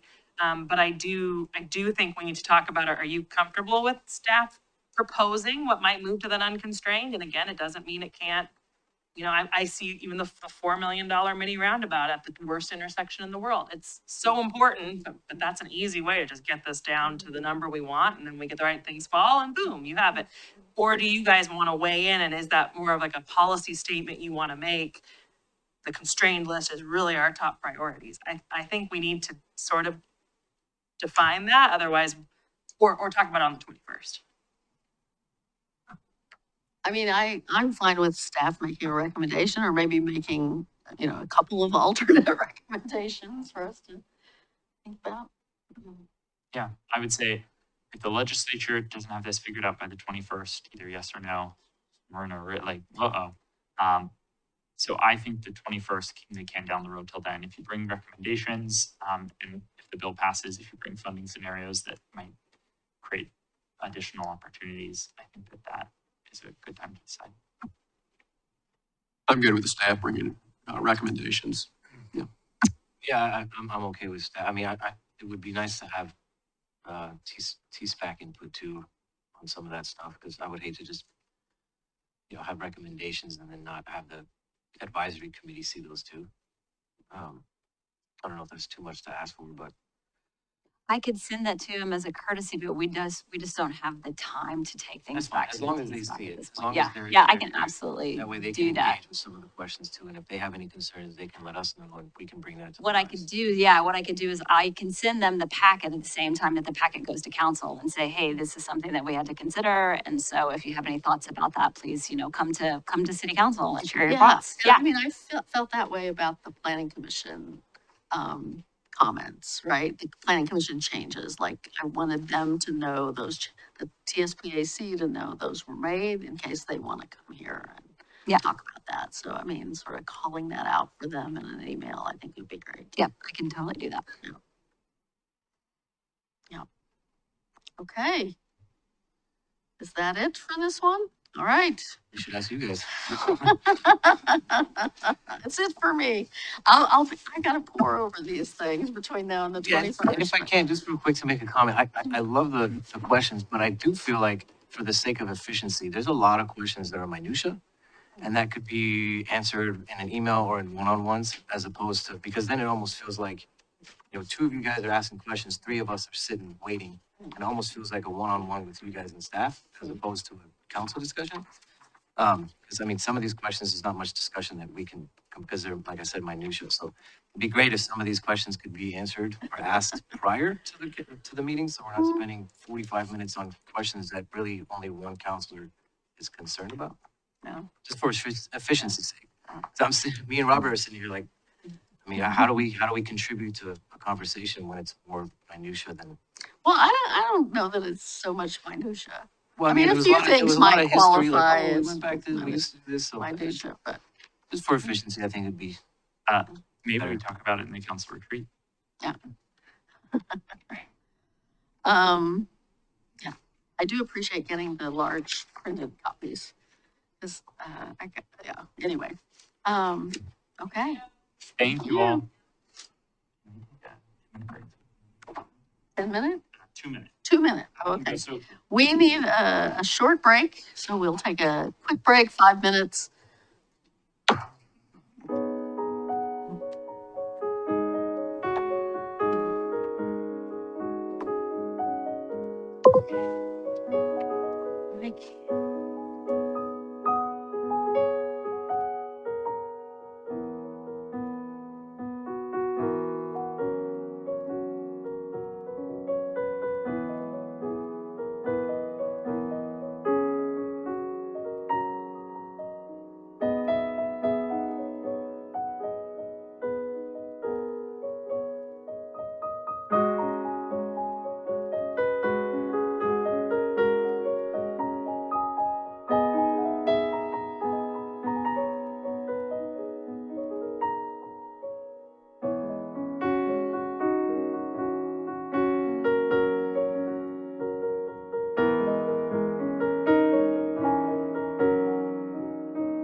20 is plenty. We can keep this really quick. 20 is plenty is the titular thing there. One of our TSP constrained projects is replacing all speed signs in certain roadways. Jen can speak to those classifications better. But replacing those signs that are at 25, reducing that speed down to 20. I think the key thing here is that would require a vote of council to change the speed limits. And so we wanted to daylight, is this a policy direction that we want the city to go in? I know that a lot of cities, including Portland, as they've adopted Vision Zero policies, have thought about this 20 is plenty mantra. I think also, like, as we talk about Stanley and certain collectors, I think these types of treatments are especially important on our greenways and walkways that are supposed to be more pedestrianized streets. So all that to say, I think this is an important conversation and just wanted to gauge interest on council for adopting a 20 is plenty on our local streets. Councilor Massey? I really like this idea.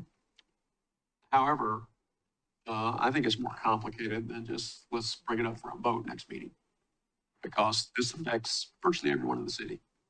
And you know what? Despite the fact that I like the idea and you like the idea and you like the idea, there's going to be a lot of people who aren't going to like this idea. And I think we need to socialize this some more. And I don't see this being something on the fast track.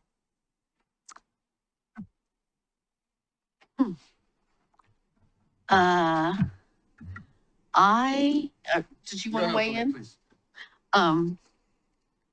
Well, I mean, I agree we have to socialize it to some degree. I guess I feel like, is the question, can we do it as part of this TSP adoption, or is it a separate thing? I will say that when the TSP AC launched, I went and gave a little like kickoff talk, and I said, 20 is plenty is one of the things I called out there that I hoped they would work on. So I'm excited to see this come forward. And I heard Ms. Garbely speak to it before the Planning Commission. So I guess I feel like we need to do some amount of outreach, but I think it's necessarily needs to be huge. I don't know.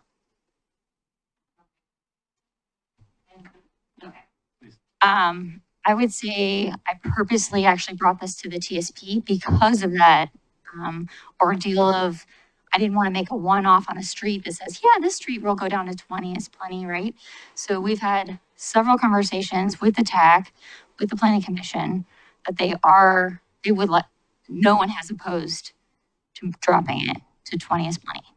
In addition, we can actually drop any local street or collector by 5 miles per hour. Arterials, we'd have to go out for a special study, but collectors or local roads, we can drop for your policy direction. And I guess, I know we've talked about this a lot at the TSPAC, but what I'm still a little unclear about is that a parallel vote, or can that be rolled up into the TSP? And if we make that change, does that presume in the next CIP that we have to add in the $400,000 project to reduce speed limits or to change the sign? So we would need a policy from council to actually implement the 5 miles per hour drop. So that would be an ordinance that would come to you for approval. Yes, we'd want to put something in this, the CIP that says we're going to do that. We can do that in multiple ways though. That 400,000 would be like, we're getting a contractor to do it and they are doing it all at once. We could potentially phase it over a couple of years and do it in-house. There's a lot of options there as far as how we want to see that implemented. Has there been any conversation with the police department? Do they have any concerns about it? I've not personally talked to the police department yet. So I'm obviously not opposed to this idea. The one thing that I spoke to council president about this earlier too. It's a $400,000 project. We're already pretty tight as it is. And we want to make sure that it has an impact. Because if we do all that and it has zero impact on driver psychology or driver habits, then it's really 400 grand that we're throwing at nothing. I think we're pretty limited on being able to do that. So I'm not saying I'm opposed to it, but I would like to learn more about it because Portland did the same thing. And I know when a study came out, it said that it had no impact on driver habits. So with that said, since Portland already did it, it'd probably be a good thing for us to check with them and see what their data shows. Because again, I just, if reducing the speed is gonna have an impact, I'm all for them spending the money. But we just got talked about how there's 2 million that we might have to cut. So if it's gonna have an impact, then I'm all for it. But if it's not gonna have an impact, then that's gonna be a different conversation. Well, I guess I'd love to see, I had not heard that Portland thinks it didn't have an impact. I'd love to see that study or whatever. Yeah, I mean, yeah, if it didn't have an impact, then I think we do have to think about it, but, so it'd be interesting to know what the cities that have, but I mean, there was a whole wave of cities doing it like 10 years ago, or, you know, before the pandemic, 8 years ago. I remember when the signs went up in Selwood, I was like, yay. But if the studies are not showing that it's having an impact, I mean, it all, of course, that's part of why I asked about the police, you know, because it all depends to some degree on enforcement creating an impact, right? I can propose some steps forward. So what I'm hearing is general, maybe policy support for it, questions seeking a little bit more data. And I think, you know, I know that Portland's Vision Zero numbers are not going the direction they want. I'm not sure what data they have on speed, but we could reach out and capture those and look at other smaller cities too. I wonder if, I mean, we keep the project on the constrained list, so it's the markers there. We are always looking for kind of easy things to do on Engage Milwaukie. And I think this could be quite a simple and narrow question that could garner some interesting discussion. I hear you, Jen. We've done a lot of outreach through this process, but might be a good way to get the tenor of a broader audience. And then we could bring back both what we learned from that and some data, and have another discussion. It sounds like what Jen's saying, there will need to be 2 votes. There's the adopting it as part of the TSP as a project on the list. And there's also the ordinance that you have to adopt to give the you know, to change the traffic piece. So I think we've got some time to move on that. If you like the sound of those next steps, staff could take those on. Sounds good. Okay. What are you thinking time frame? Well, what if we brought something back? So TSP adoption is not going to be till December/January. Mm-hmm. So what if we tried to squeeze an update in the second meeting in November? I think I'm envisioning this Engage thing quite brief, like a couple questions, you know, just, you know, you've probably seen 20 is plenty signs. The city is considering it. What are your thoughts, you know? And so I don't think the legwork of setting that all up is going to be a lot. I think it, you know, it'll be the synthesis of that and bringing some data back. We could also do it in the new year, post TSP adoption, if you're comfortable adopting the TSP with that in there, and then considering the actual policy move more in the springtime. I'll defer to you on what timing seems most appropriate. I know that there are a lot of folks in the TSPAC who thought of this as a component of the TSP. And so I think a timeline that that keeps the door open to that remaining a possibility, I think would align with what some of my colleagues there would have as an expectation. Staff, how are you feeling about second meeting in November 18th? Sure. Not October 21st, when someone will be in Italy. I can also send around, after this, I'll send to Scott to include in the packet. There's, I think, 2 things that are getting muddled here. There's some studies that show if you reduce speeds without actually changing some of the infrastructure, it has a nominal impact on the speeds that drivers travel at. But Portland does have a study that their 20 is plenty saw some marginal safety improvements as well. So a bit of a mixed bag. And I think I would be curious to dig into the reducing the speed limit, if that is on local roads or if that's on arterial or somewhere where the speed limit is much higher.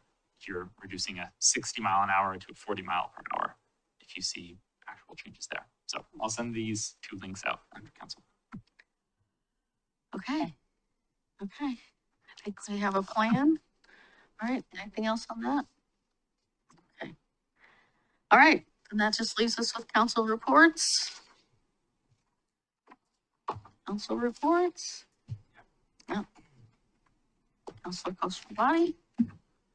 Yeah, thank you, Mayor. So I did have a West meeting last week, but I'm gonna have to watch that one to rewatch it to make sure that my notes are good, because I had both my kids with me on Zoom. So I just want to make sure I didn't cross over any of their numbers with my numbers. So I'll have a report on that by the next council meeting. But we did also have a CAB meeting, the Community Action Board. And it was, we had a 2-month break, I would say, just during the summer. And just to go over a little bit of what we discussed. We did talk about the meeting that myself and the Director of Health and Human, or H3S, had with Congresswoman Maxine Dexter's office in terms of financial policy. I know I mentioned that prior. We looked at the year ahead, strategic plan review, upcoming needs assessment, and CAP goals. Speaking of the needs assessment, we want to touch on that a little bit, because we did put together a 2026 community needs assessment plan draft. Just to give you a little timeline on the needs assessment, between October and November this year is the format and process development. December to January is going to be assessment tools development. January to September is assessment data collection and analysis. June will be the CAP update to identify information gaps. And then in October of next year, needs assessment report to the CAP, which we are planning to do another listening tour to municipalities within the county to make sure that they're aware of what's going on in their respective communities. The key topic areas for this needs assessment are poverty, access to information, education, employment/income, childcare, food, health, housing, and transportation. Oh, look at that. Majority of that stuff is under attack. The community needs assessment, obviously, it's a huge process. It's a lot of data collection, but I think it's super important, and it tells a story, an actual story of what people are facing when it comes to basic needs to get by and survive. So that's going to be a big deal. I'm looking forward to that. And who does the actual The county assessment work? staff. The county staff. Yeah, Okay. they're great at that stuff. They're really good at doing all that. The other thing I wanted to talk about in discussing the CAP stuff is just to give you guys everybody out there listening, an idea of what some of the cuts we're looking at, because some of that information is starting to trickle down. So for OHCS rental assistance, the adopted budget for fiscal year 25-26, just for the rental assistance, it's broken down, but I think the rental assistance took the largest hit. Right now, the budget for that is $675,878. That's a cut of 74%. It's massive. It's a massive, massive cut. So, not quite sure what's going to happen with that. This is another reason why we're really trying to get municipalities more involved, cities more involved. So it's not just all in the county, because obviously the county hasn't really done much to, decision makers, I should say, haven't done much to quell the fear and the anxiety. And with that, to go from that, I just want to segue into this transportation bill, because I know it's going to go up for a vote tomorrow. And I've been struggling with my support of this bill. I really have.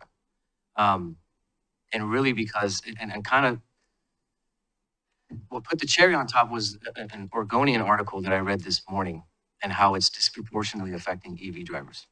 Now, I drive an EV, but I'm not worried about that. Thankfully I have a good job, and yeah, it's going to be a hit, but I'm going to manage. What's upsetting though is how much disproportionately it's affecting them, and how it's almost cheaper to get a gas car.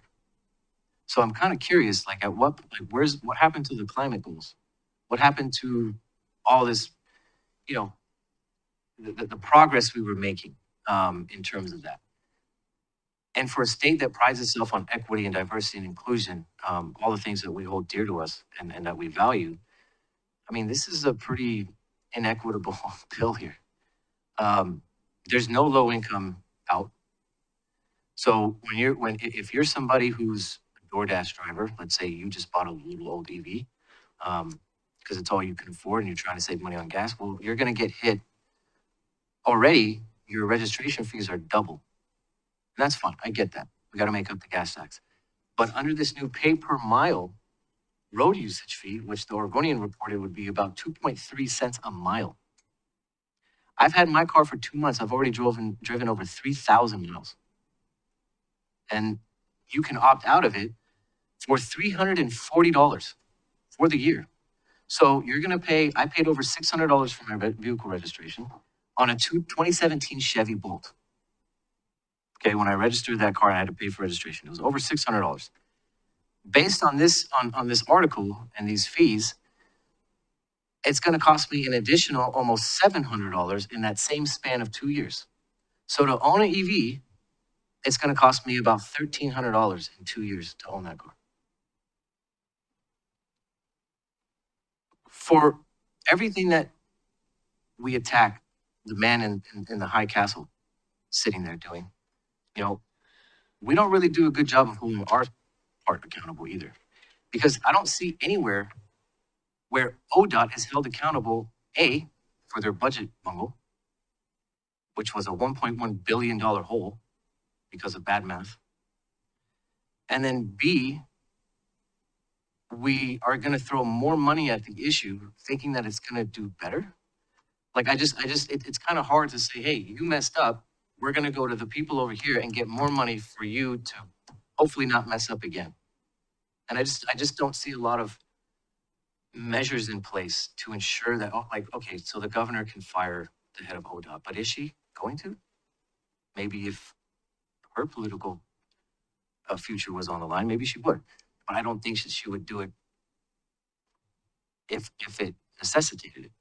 It's politics. Let's not beat around the bush.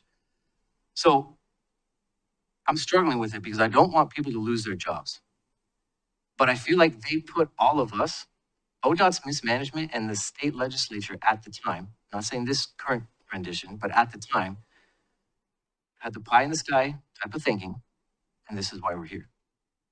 So I'm struggling to give them any more of the hard-earned money people have already given and allow them to take more and say, here, we're going to give all this money to the same organization that was unaccountable in the first place that caused us to increase everybody's cost of living across the board, right?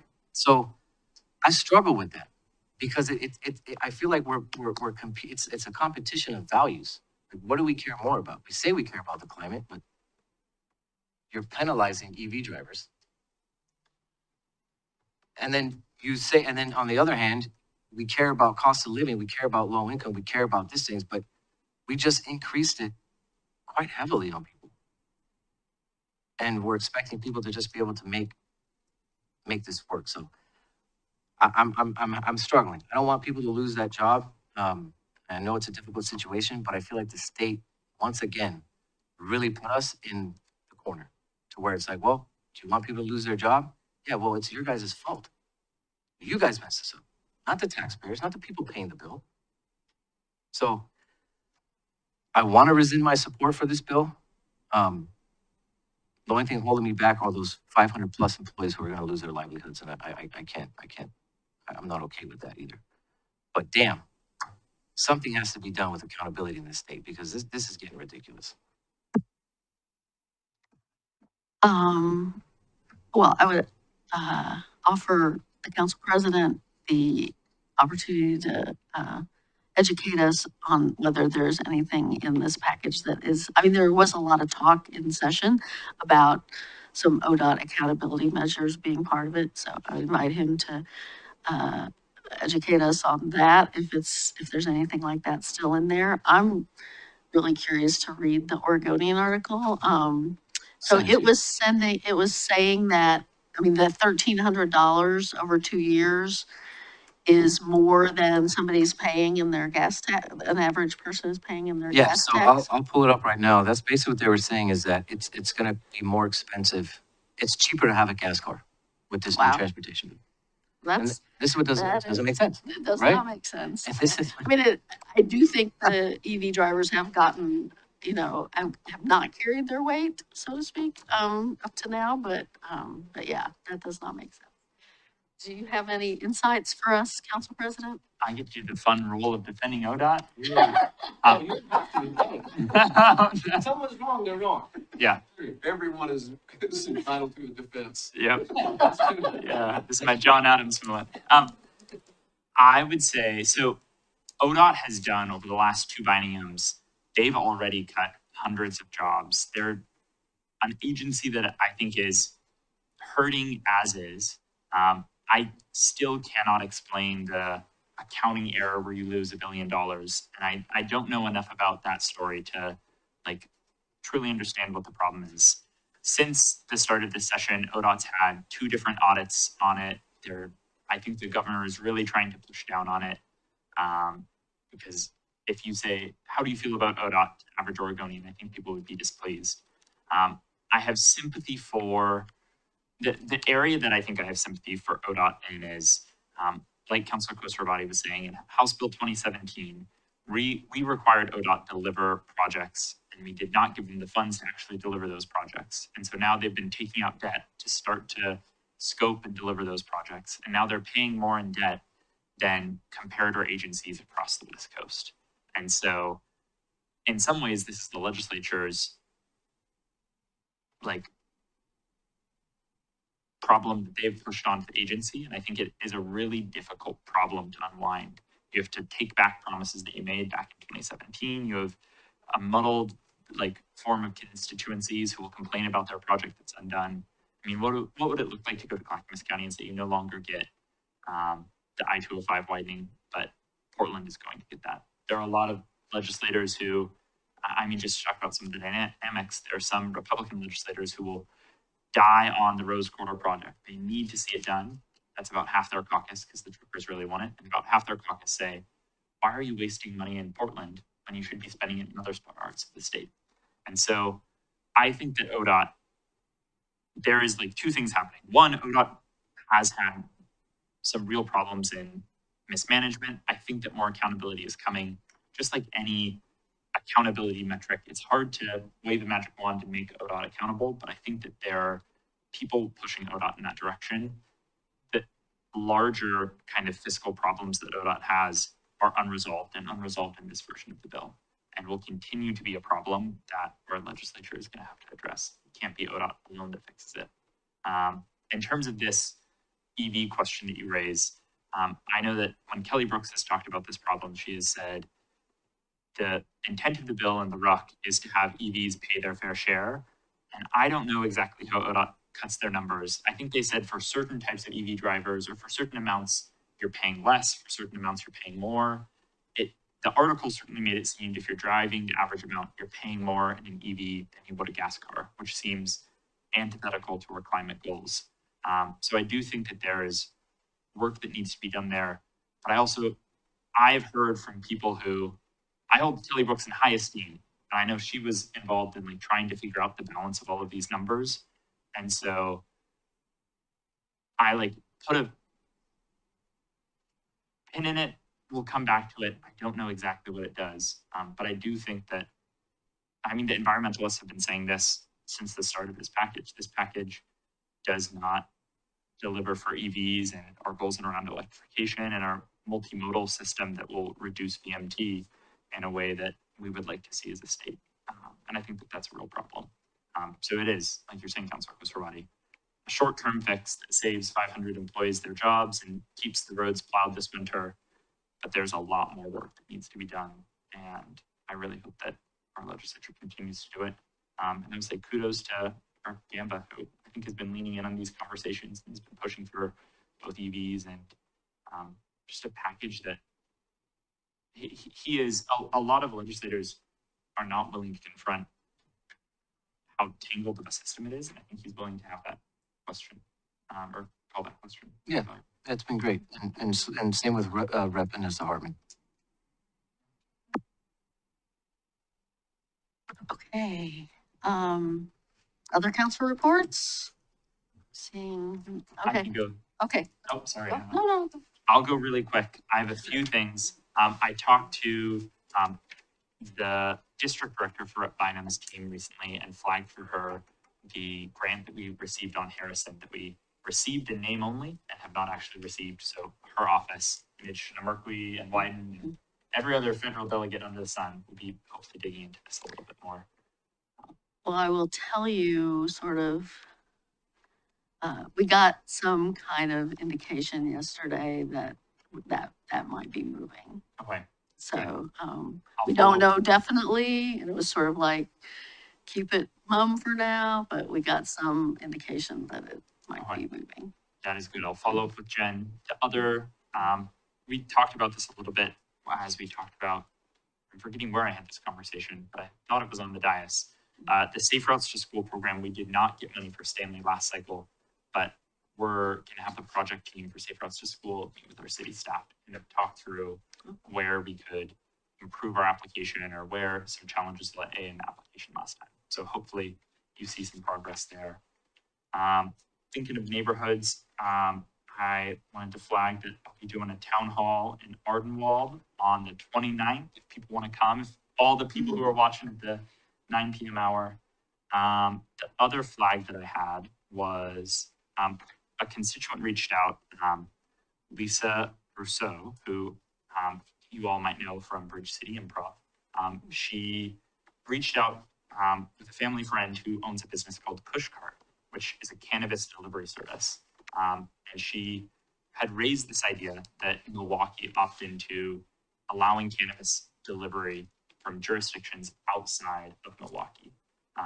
So I raised this on the dais after talking to folks at Pushcart to see if this is something that we would want to have a council discussion about. Just as a way of background, state law allows for cities to opt into allow out of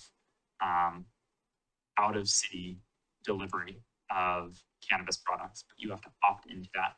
I think that the pluses that I would describe is if you're having people deliver cannabis as opposed to walking to a retail shop in their neighborhood, you see less retail shops of cannabis around town, and it's a little more discreet, which I think might help with some of the concerns. I've heard a lot of people when we talk about neighborhood mixed use areas say, my God, we don't need another cannabis shop. So hopefully this makes it so retail cannabis is not as prevalent in our neighborhoods.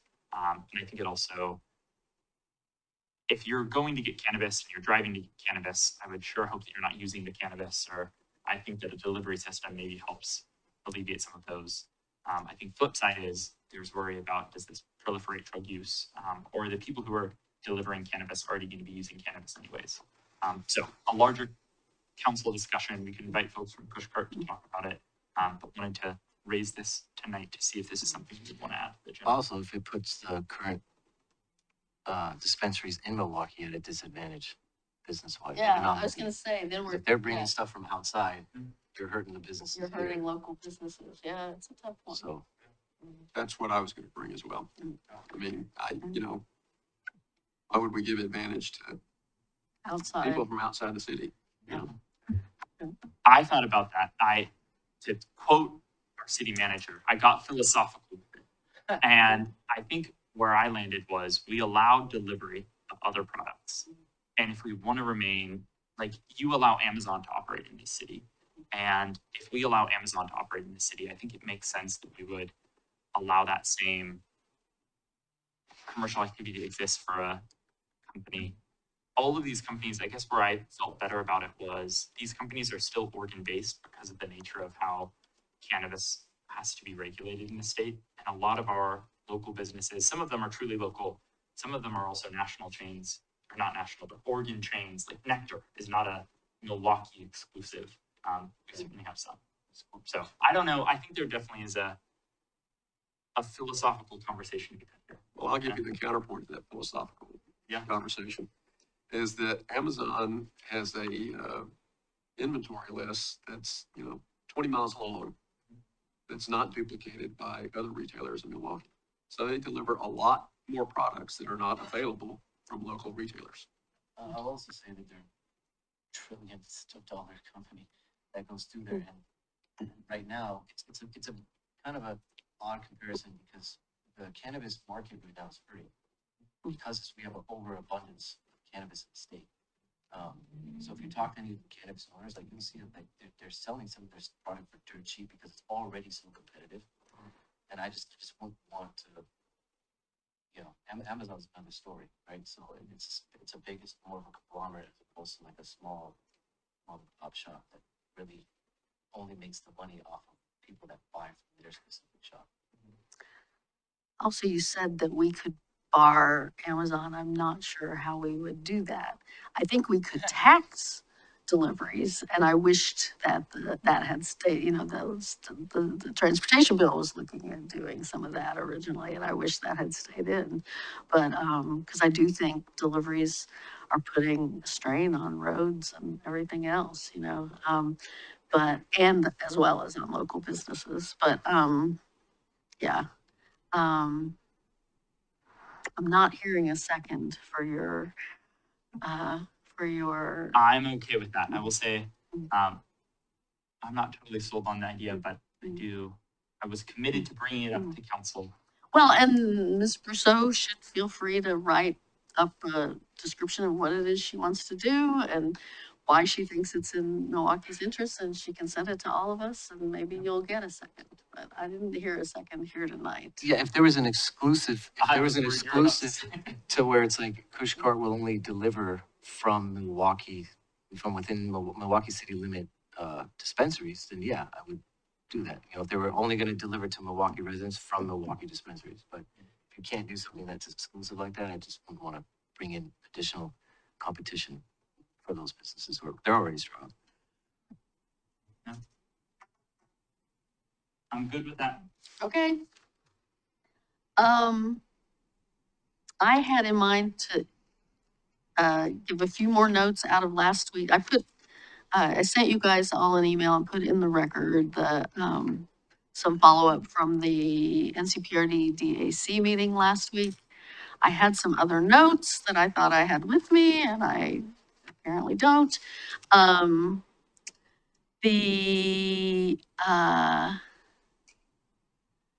The big thing is the system plan is going to go forward to the county commissioners, I don't know, next month, probably. I sent you some comments that I sent about how they mischaracterize who's supporting Milwaukie Bay Park. They have relied on self-identification of Milwaukee residents versus unincorporated, and it's pretty clear that that includes a fair number of people in unincorporated. So I think that whole distinction they've been trying to draw about only Milwaukee residents care about Milwaukie Bay Park is not supported by the numbers in their own surveys. There was also a concern expressed by another DAC member about the failure to prioritize accessibility assessment of all the parks. They are, I think the Concord is going to be, probably their most accessible park and, facility. It is something that they're, trying to address in the newer stuff in Concord at Jennings Lodge, et cetera. But the system plan called for a assessment across parks to be done, and they put that in the midterm list. And so one of the DAC members voted against the plan for that reason. I feel like there was something else I wanted you guys to know, but I didn't bring my notes.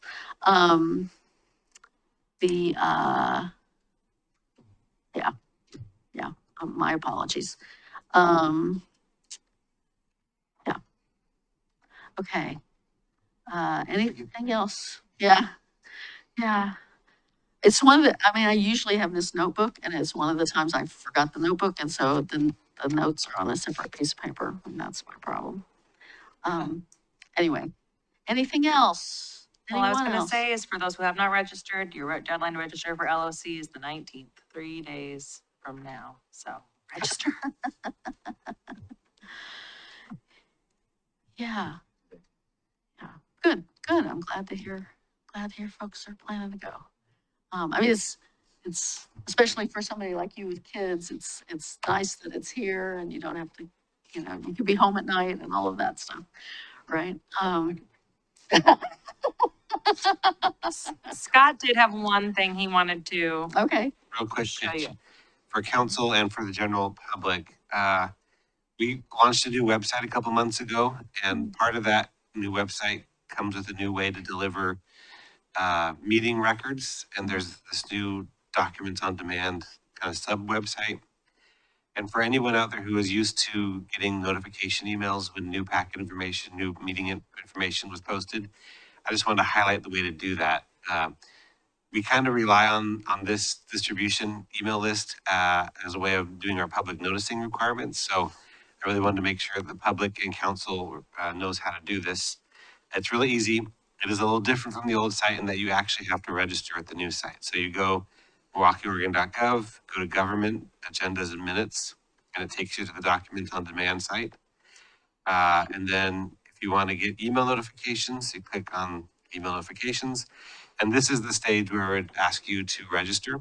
It's a pretty easy registration. It asks for an email and a password. Mhm.